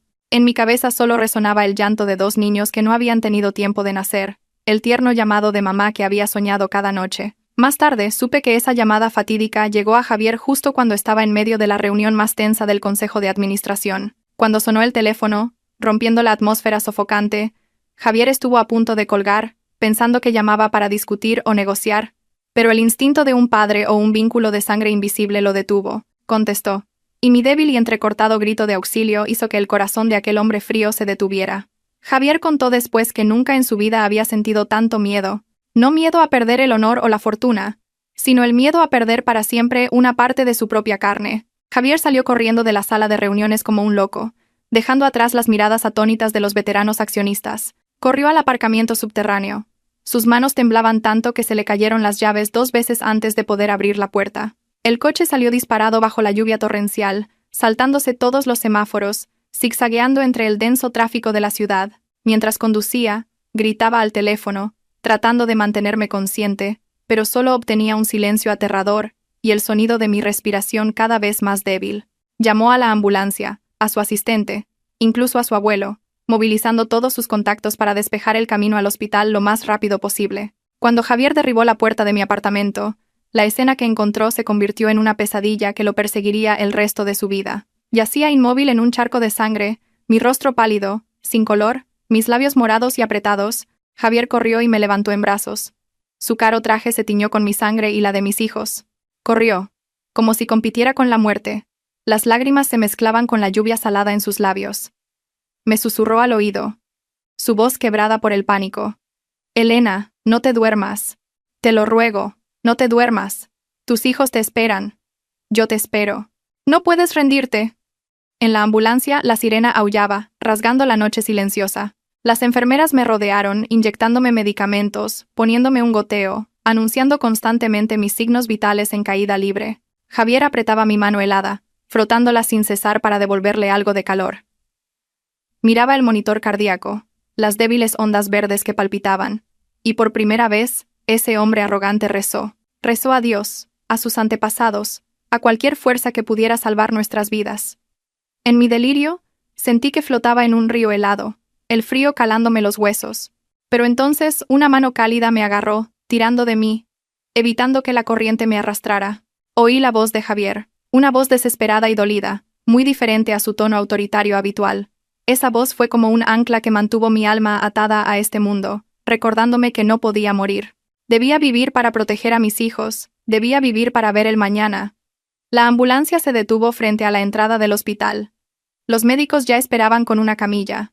Me llevaron rápidamente. Las luces del techo pasaban como estrellas fugaces. La puerta de urgencias se cerró de golpe, dejando a Javier fuera. En ese instante, la línea entre la vida y la muerte era tan fina como un cabello, y el destino de mis hijos y el mío estaba enteramente en manos de los médicos y de un milagro. El pasillo del hospital olía intensamente a desinfectante, ese olor característico donde la vida y la muerte se entrelazan, provocando náuseas y miedo. Javier estaba apoyado en la pared, con la cabeza entre las manos, temblando incontrolablemente. Su camisa blanca estaba manchada de sangre seca y endurecida. Parecía más patético y desesperado que nunca. El abuelo y el asistente también habían llegado. El anciano estaba sentado en la sala de espera, apoyado en su bastón, con los ojos cerrados, murmurando oraciones. Nadie se atrevía a decir nada. El ambiente era tan pesado como si una losa de 1000 kilos oprimiera el pecho de todos. La puerta de urgencias se abrió de golpe. Un médico salió, se bajó la mascarilla revelando un rostro tenso y sudoroso. Javier corrió hacia él y lo agarró del brazo. Su voz se quebró. Mi mujer, mis hijos, ¿cómo están, doctor? El médico lo miró con seriedad. La situación es crítica. La paciente ha sido intoxicada con una alta dosis de un medicamento que provoca contracciones uterinas, lo que ha causado un desprendimiento de placenta y una hemorragia masiva. El útero se está contrayendo violentamente, y el ritmo cardíaco de los 2 bebés se está debilitando rápidamente. Tenemos que realizar una cesárea de emergencia. Si nos demoramos, podríamos perderlos a todos. Las palabras cayeron sobre Javier como un rayo. Sus piernas flaquearon. ¿Intoxicada?, murmuró, sin entender por qué yo habría tomado una droga tan letal. Pero no era momento de buscar culpables.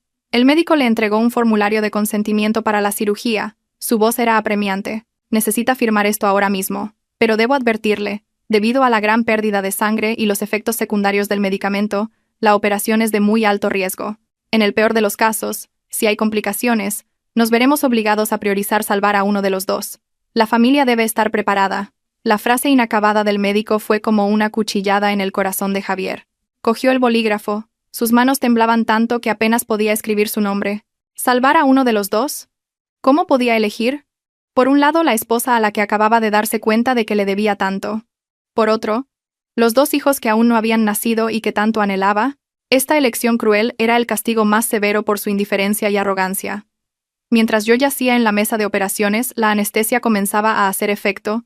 Mi conciencia se desvanecía como una llama al viento. En mi duermevela, escuché una acalorada discusión fuera de la puerta.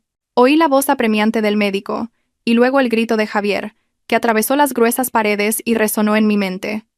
«¡Salven a la madre! ¿Me ha oído, doctor? Tienen que salvarla a toda costa. Si hay que elegir, elijo a mi mujer.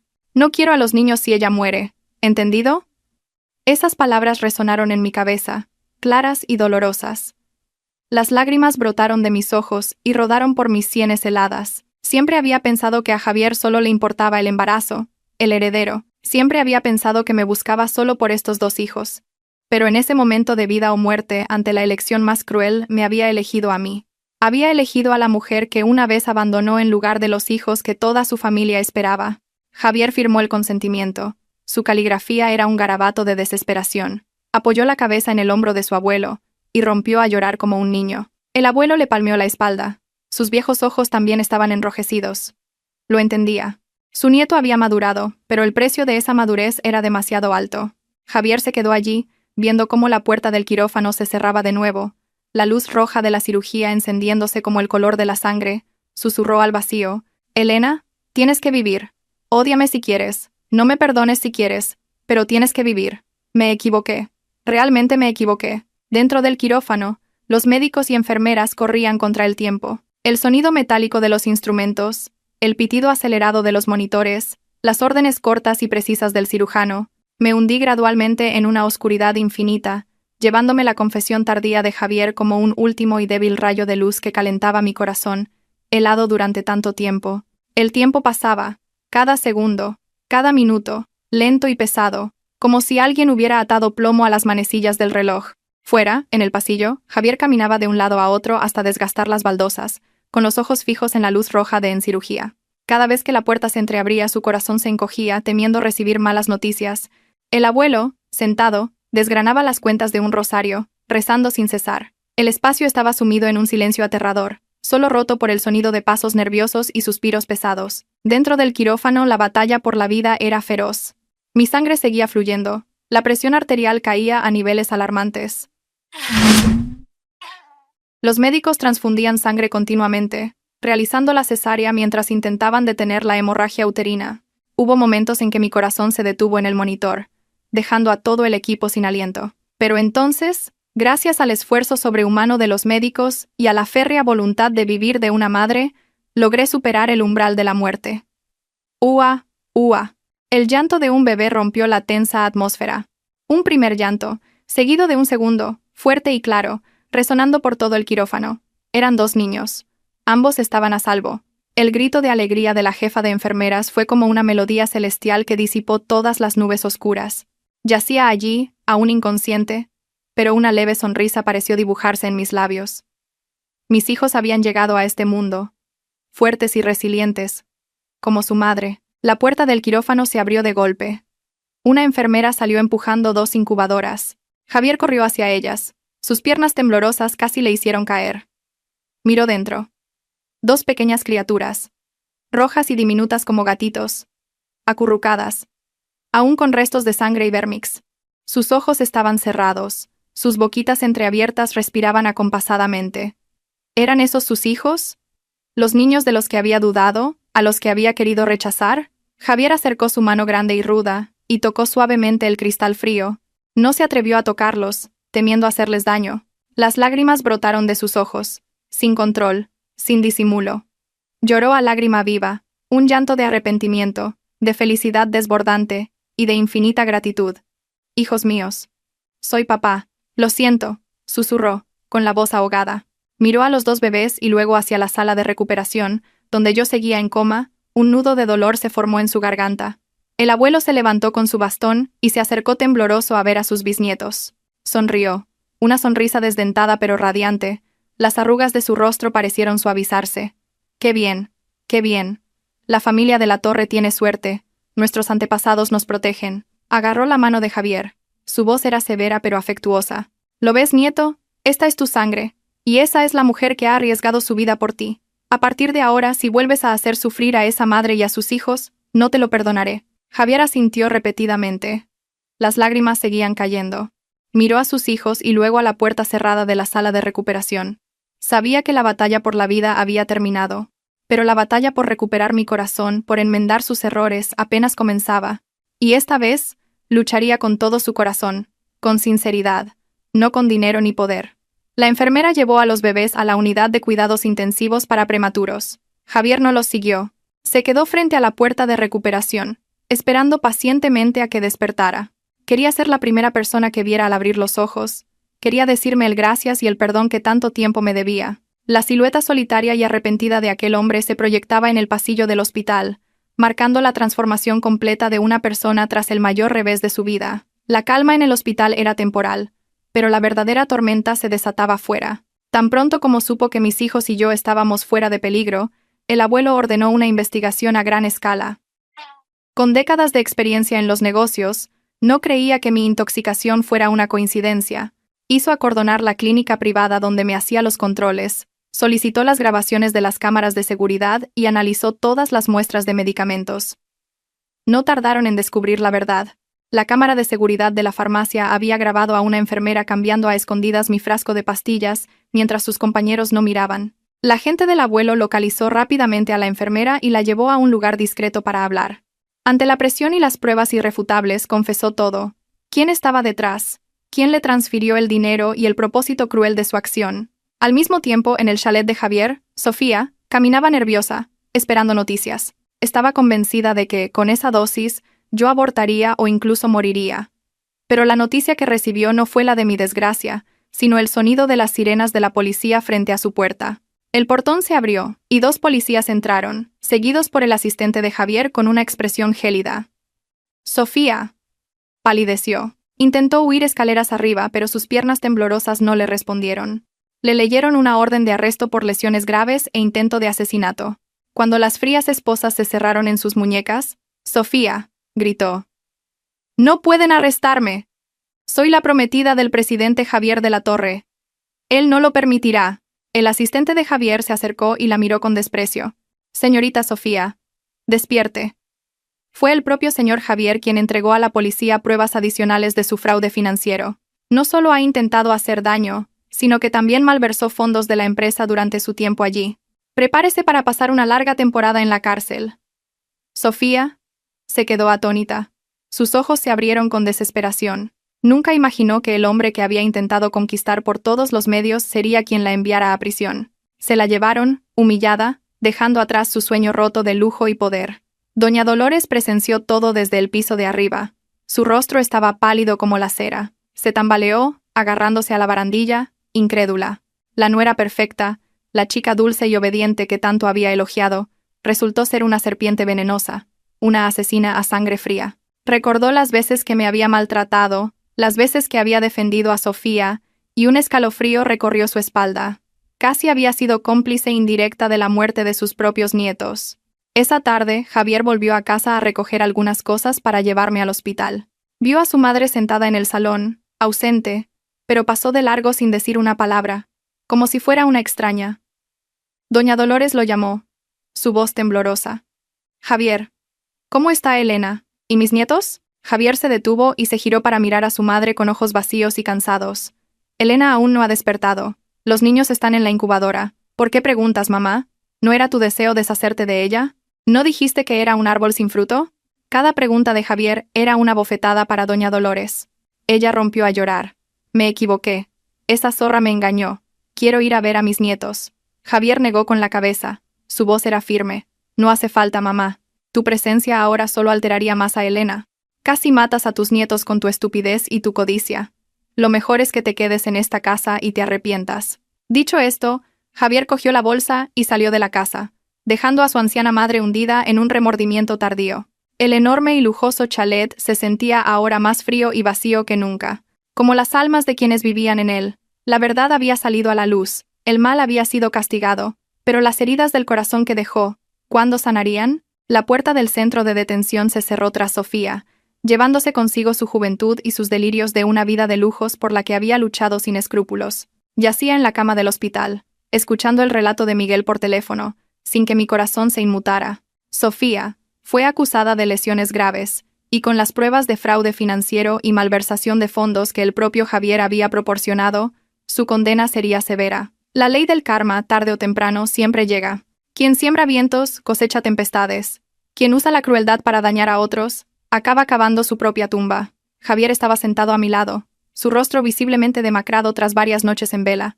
No dijo nada sobre Sofía, ni sobre la tormenta exterior. Solo se dedicaba a pelar y cortar pequeñas porciones de manzana. Su silencio transmitía el peso de su arrepentimiento. Pero sabía que hay heridas que, aunque vendadas, dejan cicatrices que duelen con el mal tiempo. Esa tarde, un llanto familiar se escuchó en el pasillo. Fruncí el ceño, a punto de darme la vuelta, cuando Javier se levantó y salió rápidamente. A través del cristal, vi a doña Dolores, cargada de fiambreras y bolsas, su rostro anciano bañado en lágrimas. Intentaba entrar, pero los guardaespaldas y Javier se lo impidieron. Sollozó Javier. Déjame ver a mis nietos. Sé que me equivoqué. Le he preparado caldo de gallina a Elena. Déjame verlos solo un momento. Javier se interpuso. Su ancha espalda, en la que una vez me apoyé, ahora irradiaba una fría distancia. Dijo con voz grave pero firme. Vuelve a casa, mamá. Ya te he dicho que tu presencia ahora no ayuda. ¿Quieres ver a tus nietos? ¿Pensaste en este día cuando echaste a mi mujer y a mis hijos a la calle? ¿Cuando dijiste que Elena era un árbol sin fruto? Doña Dolores se detuvo. Su mano temblorosa soltó la fiambrera. Las lágrimas de un remordimiento tardío rodaron por sus mejillas arrugadas, pero no podían borrar el daño que nos había causado. Javier continuó. Casi matas a tus propios nietos con tu ignorancia. Si de verdad nos quieres, deja a Elena en paz. No me obligues a cometer la falta de respeto de prohibirte la entrada para siempre. Al ver la figura de doña Dolores alejarse, sola y patética, mi corazón se encogió. La mujer que había pasado su vida entre cálculos y crueldad, finalmente recibía la frialdad de su único hijo. No sentí satisfacción, solo tristeza por una vida que no supo valorar lo que tenía. Javier volvió a la habitación y me miró con arrepentimiento. No sabía que yo lo había oído todo. Y en mi corazón, el muro invisible que me separaba de la familia de la Torre, se había elevado un poco más. 3 días después de la operación que casi me cuesta la vida, por fin estuve lo suficientemente consciente como para sentir el dolor de la larga incisión en mi abdomen. Pero el dolor físico no era nada comparado con el vacío de mi alma. Yacía allí, mirando el techo blanco, rodeada del monótono pitido de las máquinas. Javier seguía a mi lado, cuidándome meticulosamente. Me lavaba la cara, me daba de comer puré, me ayudaba a dar mis primeros pasos. Javier me ayudó a sentarme, colocando más almohadas detrás de mi espalda. Me trajo un tazón de sopa caliente, sopló suavemente y me lo acercó a la boca. Lo miré, observé esa extraña ternura, y no pude evitar sentir una punzada de amargura. Si esta atención hubiera llegado antes, cuando era la esposa silenciosa en la cocina, quizás mi vida habría sido diferente. Aparté la cara. Mi voz era ronca. «Puedo comer sola. Déjalo ahí». Javier se detuvo, la cuchara suspendida en el aire. Bajó la vista. Una sombra de tristeza cruzó su rostro, pero no insistió. Dejó el tazón en la mesa y dijo suavemente: «Todavía estás débil. No te fuerces. Los niños siguen en la incubadora, pero gracias a Dios, sus constantes están mejorando. El médico dice que en una semana podrán estar con su madre». Al oír hablar de mis hijos, mi corazón se ablandó. Me volví hacia Javier. Mi mirada era menos dura, pero mantenía una distancia segura. Pronuncié cada palabra con claridad. «Gracias. Gracias por salvarnos. El coste del hospital y la cirugía te lo devolveré más adelante». Javier agitó las manos apresuradamente. Su voz era ansiosa. «¿Qué dices, Elena? Son mis hijos. Tú eres mi mujer. Cuidar de vosotros es mi responsabilidad. Es lo que debo hacer. No seas tan calculadora conmigo. Me duele». Lo miré directamente a los ojos y sonreí débilmente.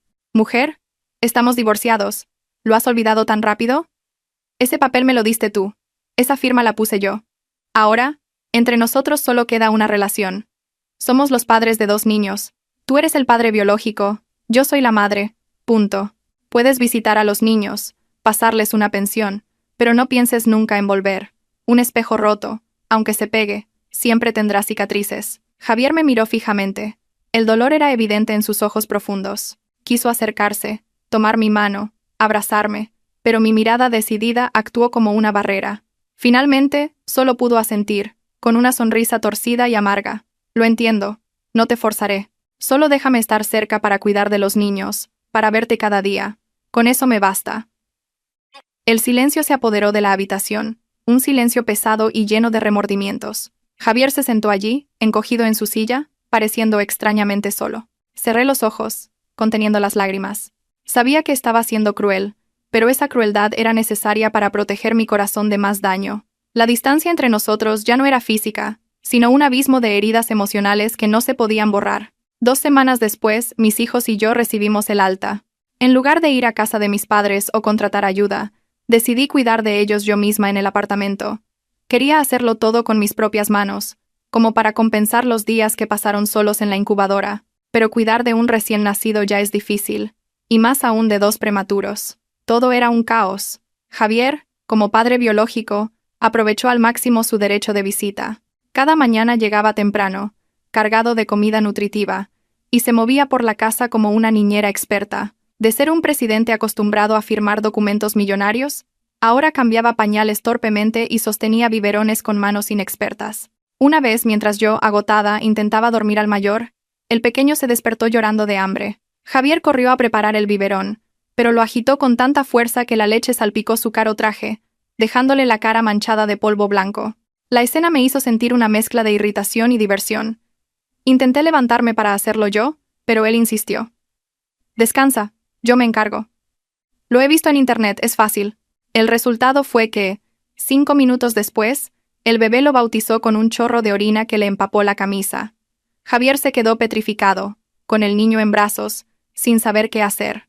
El bebé se reía a carcajadas, mientras que el padre presidente tenía una expresión de total derrota. «Vaya, regalito de bienvenida, hijo mío. Un poco salado, ¿no crees?». Lo observé desde la cama mientras limpiaba torpemente el desastre, y una emoción indescriptible surgió en mí. Este hombre, que antes no lavaba ni un plato, ahora estaba dispuesto a ensuciarse y agotarse por sus hijos. Su persistencia y descaro hacían tambalear mis defensas. Mi voz sonó menos fría. «Vete a cambiar, hueles fatal. Y mañana no vengas, puedo arreglármela sola». Javier levantó la vista y sonrió. «No pasa nada. Traje ropa de repuesto. No me voy. Esta noche duermo en el sofá y cuido de los niños para que tú descanses. Mírate, tienes ojeras de panda». Dicho esto, se puso a lavar una toalla, ignorando mi indirecta. Observé su ancha espalda inclinada sobre el lavabo, y de repente, sentí una extraña paz. Esa noche, me desperté con sed. Al salir al salón vi a Javier durmiendo en el sofá, una mano todavía sobre la cuna de los niños, la otra sosteniendo un biberón. La tenue luz de noche iluminaba su rostro cansado pero sereno. Lo observé en silencio durante un rato, preguntándome si la gente realmente puede cambiar por amor, o si esto era solo un remordimiento pasajero. Cualquiera que fuera la respuesta, al menos en ese momento, ya no me sentía sola en la dura batalla de criar a mis hijos. El tiempo volaba, y en un abrir y cerrar de ojos, los niños cumplieron 6 meses. De ser unas criaturas diminutas y rojas, mis 2 príncipes eran ahora unos bebés regordetes y de piel clara, con unos ojos oscuros idénticos a los de su padre. El mayor se llamaba Leo, era tranquilo y sonriente. El pequeño, Hugo, era un terremoto, siempre girando y moviéndose. Mi pequeña casa siempre estaba llena de risas y balbuceos. Javier seguía cumpliendo su papel de padre a tiempo parcial. No se perdió ningún hito importante. El día que Leo aprendió a darse la vuelta, gritó de alegría y llamó a toda la oficina por videollamada para presumir. El día que a Hugo le salió su primer diente, compró una tarta enorme para celebrarlo, aunque el niño solo tomaba leche. Su presencia en la casa se volvió tan natural que a veces olvidaba que estábamos divorciados. Una tarde, mientras preparaba papilla, escuché el ruido de taladros en el apartamento de al lado. Recordé que estaba vacío desde el incidente en que Javier compró toda la planta para retenerme. Curiosa. Abrí la puerta y vi a unos obreros entrando muebles. Y dirigiendo la operación estaba, ¿cómo no, Javier?, cubierto de polvo y con un plano en la mano. Al verme sonrió de oreja a oreja y señaló la puerta abierta. «Hola, vecina, acabo de comprar este piso. Voy a tirar el tabique para hacer una puerta que conecte con el tuyo, para más comodidad. A partir de ahora, me mudo aquí. Si por la noche te encuentras mal o necesitas algo, solo tienes que gritar y vendré corriendo». Me quedé helada, sin saber si reír o llorar ante su descaro. Me crucé de brazos y arqueé una ceja. ¿Qué nuevo truco es este? El presidente de una corporación, dejando un chalet de millones para vivir en un apartamento pequeño. ¿No temes que se rían de ti? Javier se acercó. Su mirada era tan tierna y sincera que mi corazón dio un vuelco. Susurró. Un chalet enorme sin mi mujer y mis hijos es solo una casa vacía, Elena. Este sitio es pequeño, pero aquí están las risas de mis hijos. Estás tú. No necesito apariencias. Solo necesito estar cerca de vosotros. Prometo no molestar tu vida privada. Solo quiero ser un buen vecino, un buen padre. La sinceridad en sus palabras me desarmó. Suspiré, me di la vuelta y entré en casa, dejando una frase en el aire, como quieras. Pero no hagas ruido. Si mis hijos se despiertan por tus taladros, te las verás conmigo. Javier se rió a mis espaldas. A sus órdenes, jefa. Ah, perdón. A sus órdenes, vecina. Desde ese día, mi vida tuvo un vecino muy especial. No exigía mi perdón, no me presionaba para volver, solo me cuidaba en silencio, me protegía. Cada mañana, una bolsa con el desayuno colgaba de mi puerta. Cada noche, si un niño lloraba, él corría, medio dormido, para acunarlo. La distancia entre nuestros apartamentos era solo una pared, pero la distancia en mi corazón parecía llenarse poco a poco con su persistencia. Madrid, en plena temporada de tormentas, el cielo siempre gris y cargado de agua. Esa noche, una fuerte tormenta azotó la ciudad. El viento aullaba entre las ventanas como una bestia salvaje. Estaba durmiendo cuando me despertó el llanto agudo de Leo. Le toqué la frente y entré en pánico. Ardía como el carbón. El termómetro marcaba 39 grados.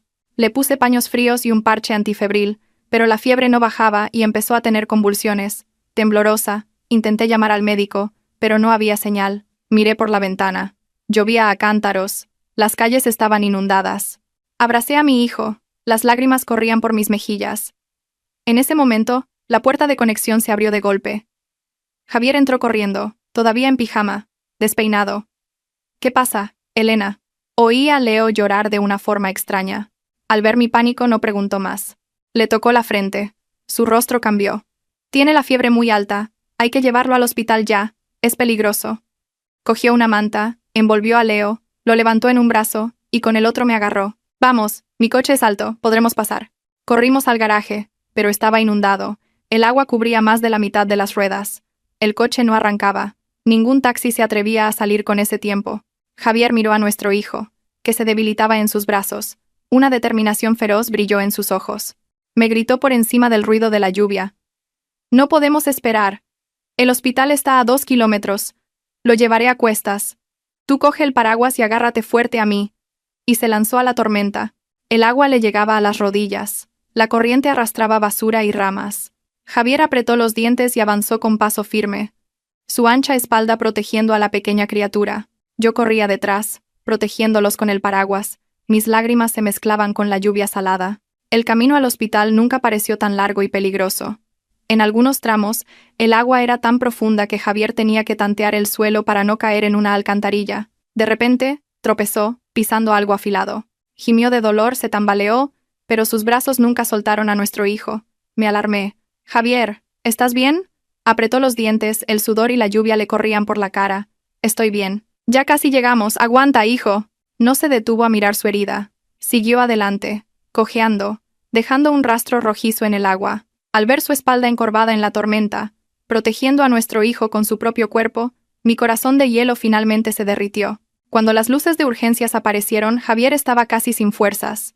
Entregó a nuestro hijo a los médicos y se desplomó en una silla, pálido y sin aliento. Miré su pie. La sangre brotaba de un largo corte en la planta, tiñendo de rojo el suelo blanco. En ese momento, me di cuenta de que este hombre ya no era el presidente arrogante que usaba el dinero para todo. Ahora era simplemente un padre dispuesto a dar su propia sangre por la seguridad de su hijo. El médico nos dijo que Leo tenía un virus agudo, pero que gracias a haber llegado a tiempo, la fiebre había bajado y no había secuelas. Ambos suspiramos aliviados, como si nos hubieran quitado un peso de encima. Leo tuvo que quedarse en observación esa noche. Javier insistió en que yo volviera a casa con Hugo, pero me negué. ¿Cómo podía irme tranquila viéndolo cojear con el pie vendado? Al amanecer, Leo dormía profundamente. La habitación estaba en silencio. Javier se había quedado dormido en una silla junto a la cama, con la cabeza apoyada en la pared. Me acerqué y le puse una manta. La luz de noche iluminaba su rostro anguloso, revelando las arrugas en sus ojos y el sudor en su frente. Este hombre había envejecido. Su antiguo esplendor había dado paso a la apariencia curtida y preocupada de un padre. Me senté frente a él y lo observé. El odio y el rencor que me habían consumido durante meses parecían haberse desvanecido con la tormenta. Me pregunté si, sin este suceso, alguna vez habría visto a este Javier tan real y abnegado. De repente, Javier se movió, frunciendo el ceño como si tuviera una pesadilla. Murmuró palabras entrecortadas. «Elena, no te vayas». Me equivoqué. «No me dejes». Su voz era un susurro, pero resonó en el silencio, calando hondo en mi alma. Incluso en sueños, el miedo a perdernos lo atormentaba. Extendí la mano para tocar su mejilla, pero la retiré. En ese momento, se despertó sobresaltado. Al verme, se enderezó, avergonzado, y se limpió la comisura de los labios. Me dormí. ¿Ha vuelto a tener fiebre? ¿Tienes hambre? Voy a la cafetería a por algo de comer. Negué con la cabeza y miré su pie vendado. Mi voz fue más suave que nunca. ¿Te duele mucho el pie? El médico dijo que la herida era profunda. Tuvieron que darte varios puntos. Él agitó la mano. No es nada. Mientras el niño esté bien, soy feliz. Me miró con una profundidad y ternura oceánicas. Elena. Gracias. Gracias por darme la oportunidad de ser padre, de enmendar mis errores. Sé que la herida que te causé es demasiado grande. No me atrevo a pedirte perdón ahora, pero por favor, no me alejes más. Déjame cuidar de vosotros tres. Ya sea como vecino, como padre, o como el hombre que intenta reconquistarte desde cero. Lo miré a los ojos. No vi cálculo ni arrogancia, solo una sinceridad desnuda. Suspiré, me levanté y me acerqué a él, ajustándole la manta. Dije en voz baja, pero lo suficientemente alta para que la oyera. Descansa. Y no digas tonterías. Si quieres reconquistarme, necesitas estar sano. Cojeando así, no vas a alcanzar a nadie. Javier se quedó helado por un segundo. Luego su rostro se iluminó con una alegría inmensa. Tomó mi mano y la apretó con fuerza, como si temiera que desapareciera. Prometo que me recuperaré muy rápido. Gracias, Elena, no retiré mi mano. La dejé en la suya. Fuera, la tormenta había pasado. Los primeros rayos de sol se colaban entre las hojas, anunciando un nuevo y más pacífico comienzo. Y así, sin darnos cuenta, mis dos príncipes cumplieron un año. Para su primer cumpleaños, no organicé una fiesta ostentosa en un restaurante, sino una celebración íntima en nuestro apartamento. Los invitados eran solo el abuelo, el tío Miguel, algunos amigos cercanos, y por supuesto, el vecino pesado de al lado. La casa estaba decorada en tonos azules. Leo y Hugo, vestidos con pequeños trajes y pajaritas, parecían unos hombrecitos. Gateaban por el suelo, peleando por un micrófono y un ordenador portátil en la bandeja de objetos para elegir su futura profesión, haciendo reír a toda la familia. El abuelo lloraba de la risa, abrazando a sus bisnietos y aspirando su dulce olor a leche. Cuando la fiesta terminó y los invitados se fueron, solo quedábamos Javier y yo, recogiendo el desorden. De repente, Javier atenuó las luces, dejando solo el parpadeo de las velas en el pastel. Me llevó al balcón, donde el viento soplaba fresco. No se arrodilló como en las películas, ni sacó un anillo de diamantes. De su bolsillo, sacó un grueso dossier y lo puso en mis manos. Fruncí el ceño. ¿Qué es esto ahora? ¿Un contrato de custodia? ¿Un acuerdo de bienes? Ya te he dicho que no necesito tu dinero. Javier negó con la cabeza. Su mirada era seria y tierna. No es dinero ni un contrato. Son los papeles de transferencia de todos mis bienes a tu nombre y al de los niños. Ya está todo notariado. Me quedé atónita. Mis manos temblaban al sostener los documentos. ¿Estás loco? Es todo el patrimonio de los de la torre. Si me lo das todo, ¿qué te queda a ti? Javier sonrió, una sonrisa ligera como una nube. Me quedan estas dos manos y esta mente. Antes, usé el dinero para comprar tranquilidad y contratos para atarte, y lo perdí todo. Ahora, quiero apostar de nuevo, pero con sinceridad. Te doy todos mis bienes, lo que significa que no tengo nada.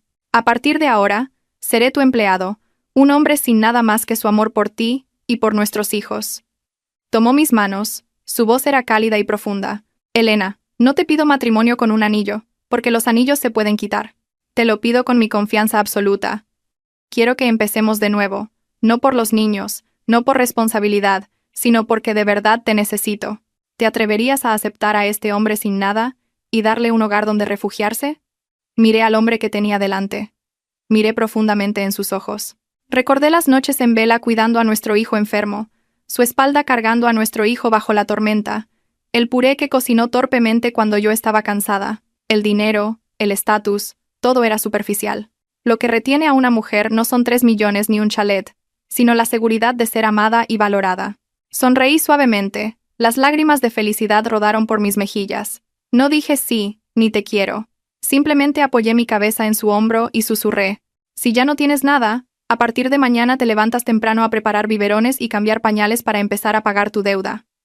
Los intereses se calculan a diario. Javier me abrazó con fuerza. Su risa feliz resonó bajo el cielo estrellado. No hacían falta palabras grandilocuentes. Un abrazo fuerte era suficiente para reparar todas las fracturas del pasado. 3 años después. Un fin de semana en el Parque del Retiro, lleno de sombras verdes y risas. Estaba sentada en el césped, mirando a lo lejos, donde 3 figuras jugaban con una cometa. Leo y Hugo ya tenían 4 años, corrían y saltaban como pajaritos. Javier seguía igual, siempre ocupado, sudando mientras sujetaba el hilo de la cometa, gritando ánimos más fuerte que los propios niños. Al ver esa escena, mi corazón se llenó de una paz inmensa. Los últimos 3 años habían sido un largo viaje de sanación y reconstrucción de la confianza. No volvimos a casarnos. Para mí, un papel o una boda lujosa ya no eran importantes. Lo importante era despertarme cada mañana y verlo en la cocina preparando el desayuno, volver a casa por la noche y escuchar las risas de mis hijos y la pregunta de mi marido. ¿Estás cansada hoy? Usé aquellos 3 millones para abrir una cadena de tiendas de alimentos ecológicos. El negocio prosperó, dándome total independencia económica. Ya no era la esposa encerrada en la cocina pidiendo dinero. Ahora era su socia, su compañera en igualdad de condiciones. Javier, tras delegar parte de su poder en la empresa, dedicaba la mayor parte de su tiempo a la familia. La gente decía que yo lo tenía dominado, pero él solo se reía y decía que era su mujer y podía hacer lo que quisiera, que no era la mujer del vecino. El viento de la tarde soplaba suavemente. Javier trajo a los niños corriendo hacia mí. Los 3 estaban sonrojados y sonrientes. Leo se acurrucó en mi regazo. «Mamá, papá es un campeón con la cometa. Vuela hasta las nubes». Hugo bebió agua y le pidió un beso a su padre. Javier se sentó a mi lado, se secó el sudor y apoyó la cabeza en mi hombro. «Qué cansancio, mujer, pero qué feliz estoy. ¿Qué te parece cómo entreno a mis 2 discípulos? Cuando crezcan, van a romper corazones». Le di un pellizco suave en la nariz. «Solo dices tonterías. En lugar de enseñarles cosas útiles, les enseñas a hacer travesuras». Él tomó mi mano, entrelazando nuestros dedos con fuerza.